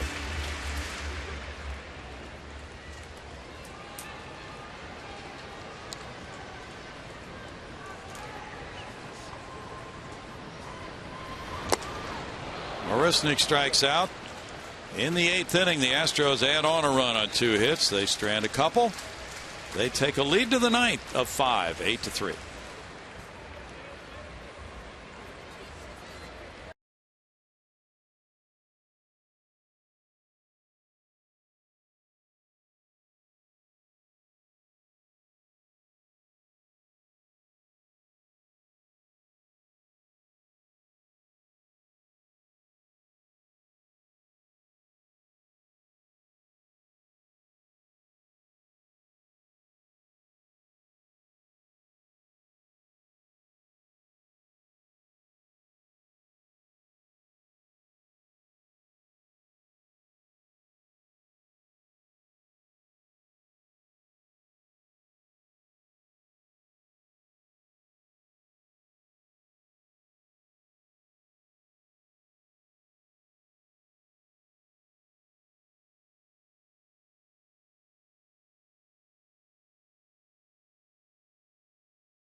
Geico. 15 minutes could save you 15% or more on car insurance.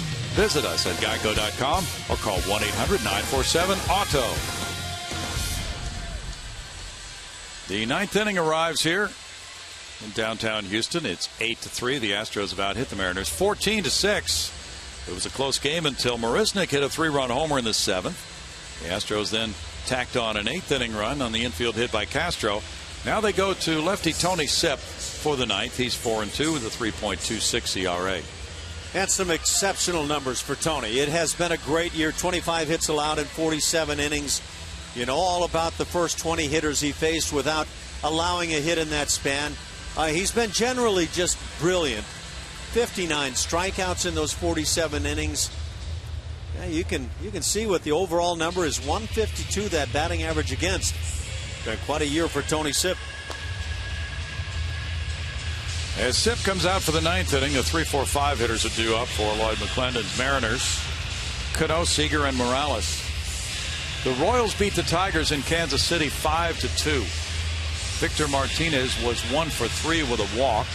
He's hitting .334. He didn't drop any points today. That's what he started at. Altuve's hitting .345, giving him an 11-point lead. Cano 1 for 3. An 11-point lead. 6 Astros games to go. We'll check that Detroit schedule and see what's coming up for them. But that's going to be tough to overcome for Victor Martinez in 1 week.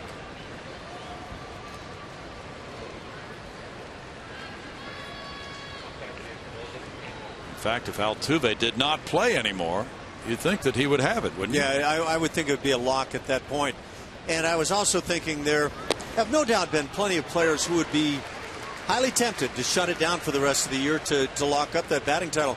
I don't see that being the case at all for Jose, but we'll let time tell. Detroit will have 3 games against the White Sox, 4 games with Minnesota in the final week.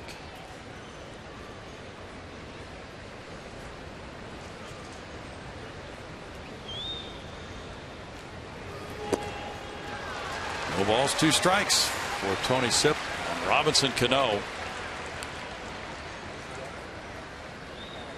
So Detroit's lead is cut in 2 by the Kansas City win. It goes back to a game and a half.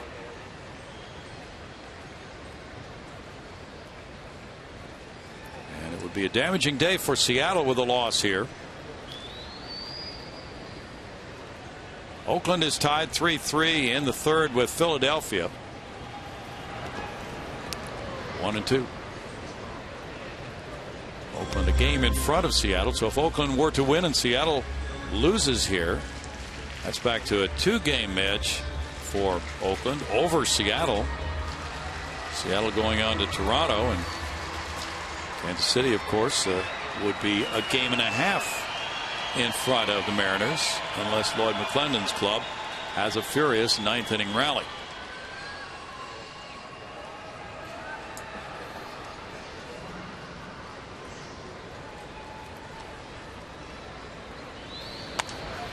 Fouled away.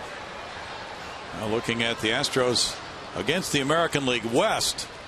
A win today would give them a 35-38 record against the West with 3 games remaining at Texas.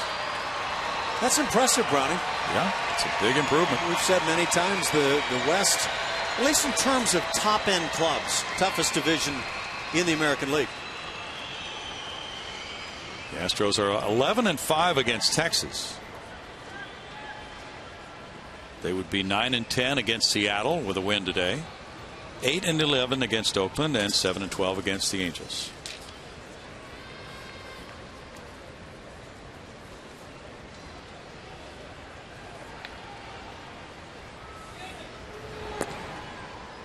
Two and 2. It's really just pride baseball coming up. Go out and lay it on the line, play your best baseball. Try to earn a spot for a lot of players for next year. Try to earn respect for a lot of guys. Scott Feldman will be up Wednesday night at Texas. His opponent has not yet been announced. That would be his final start of the year. 3-2 now to Cano. Hard to get a call on a Robinson Cano, and probably a pitch out of the strike zone. Phillies 4, Athletics 4, top of the 5th inning in Oakland. A.J. Burnett for the Phillies, Scott Kazmir for the A's.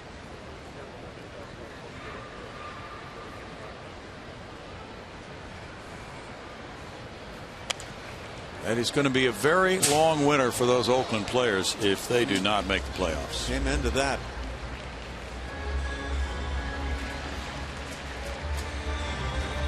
Dodgers are leading 7-5 at Chicago in the 8th. I would imagine for the A's, and I don't know the exact date where things started to turn, although I imagine you could look very closely at the trade deadline when they sent Cespedes to the Boston Red Sox. What a changing of the guard at that point. It was really shocking to a lot of baseball people when they picked up John Lester after the earlier acquisitions they made.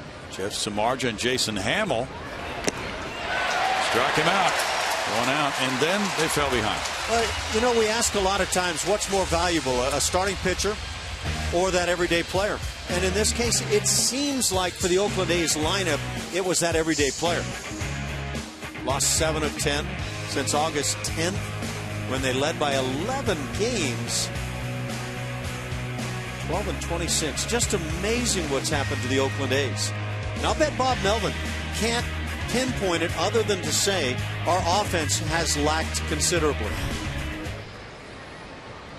Kyle Seager 0 for 3.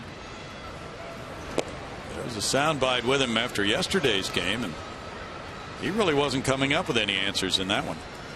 Yeah, you can get tongue-tied. You try to figure out what we can work on to get this turned around, and just not sure what it is. In the air, and here comes Petit over. And up against that rail. Leaning in and trying to make the catch, failing to do so. It's 1-1. Had a good head of steam because he's shifted around more towards second base.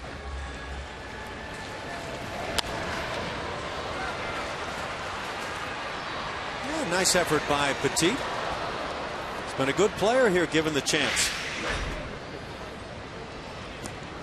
I don't know, Bronny, and I don't know that anybody's ever going to come up with the definitive, that everyday player that slams the baseball versus starting pitcher who's really good. John Lester certainly is the latter. He's done a fine job since the trade. 2-1.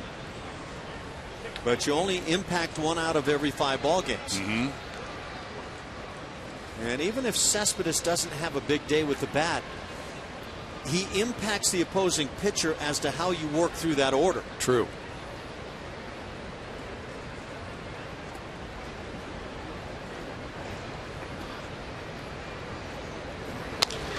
Line shot by Singleton up the right field line. Seager takes a turn, and the throw goes into second from Presley. Excellent throw by Alex Presley. Fans reacting to that throw. That was well played. Got over in front of the ball, got his feet in position to make that long throw. Now that's one of those throws where you don't have to worry about hitting a cutoff man. There's nobody else to move up. Just go ahead and make a good throw to the bag, and he did that. Kyle Seager's a good player. Yeah, he has had a big year against the Astros. He wanted to force it a little bit, but Presley wouldn't let him. Now Morales is 0 for 3. Strike from Tony Sipp, one of the major additions to the Astros pitching staff this season. Colin McHugh, who started this game and could be an 11-game winner, another. And both of them came at no expense as far as trading a player to get them. And with very little, if any at all, fanfare. 0-2. Those are the kind of picks you can't guarantee that when you pick up a Tony Sipp or a Colin McHugh that it's going to impact your club at all. And a lot of times they don't. But in these cases, they were just excellent pickups.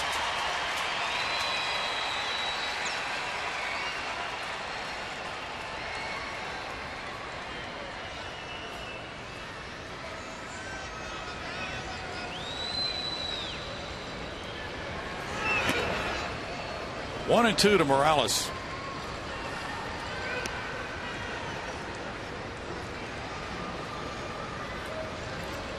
Texas Rangers have won 7 of their last 10. They're in a 1-1 game right now with the Angels in the top of the 7th. In fact, the Rangers had a 7-game winning streak prior to a loss yesterday.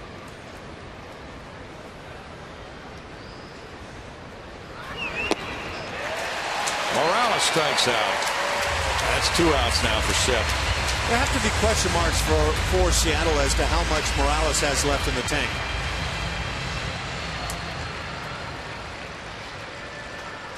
Tom Lawless, he's going to make a move here. He's going to move some guys around in the infield. I think he may want to take Jose Altuve out of this game so the fans can recognize the tremendous season for Jose Altuve. I'm not sure as a manager you should be coming out of the dugout to make that move. Once you come out of the dugout, it's generally a trip to the mound.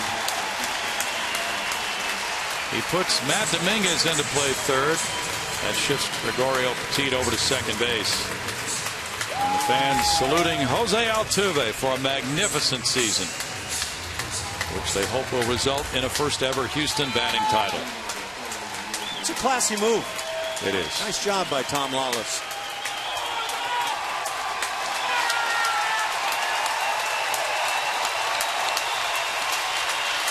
special moment at Minute Maid Park.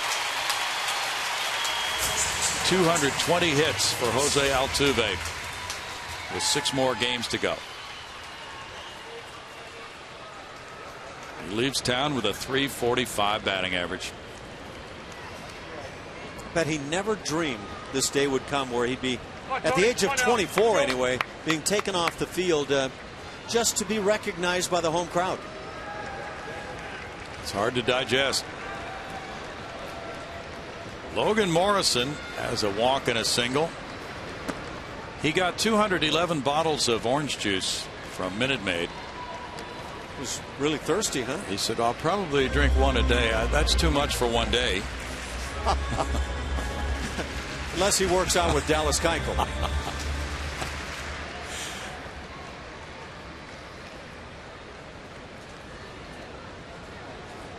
You know, Venezuela's had a lot of great players down through the years, but none of them has ever had as many hits in a season as Jose Altuve. In the air. Castro back. There it is. The Astros win another series from a contender. Win number 69 of the season finishes off their home season at 38-43. This month against the AL West contenders, they went 3-2 against the Angels, 2-1 against the A's, 4-2 against the Mariners. Tom Lawless's club in 3 hours and 29 minutes finds the 3-run homer from Marisnik in the 7th inning for insurance runs. Gets 2 hits from Altuve. He leaves town with a .345 batting average, an 11-point lead in the batting race, and the Astros beat the Mariners 8-3.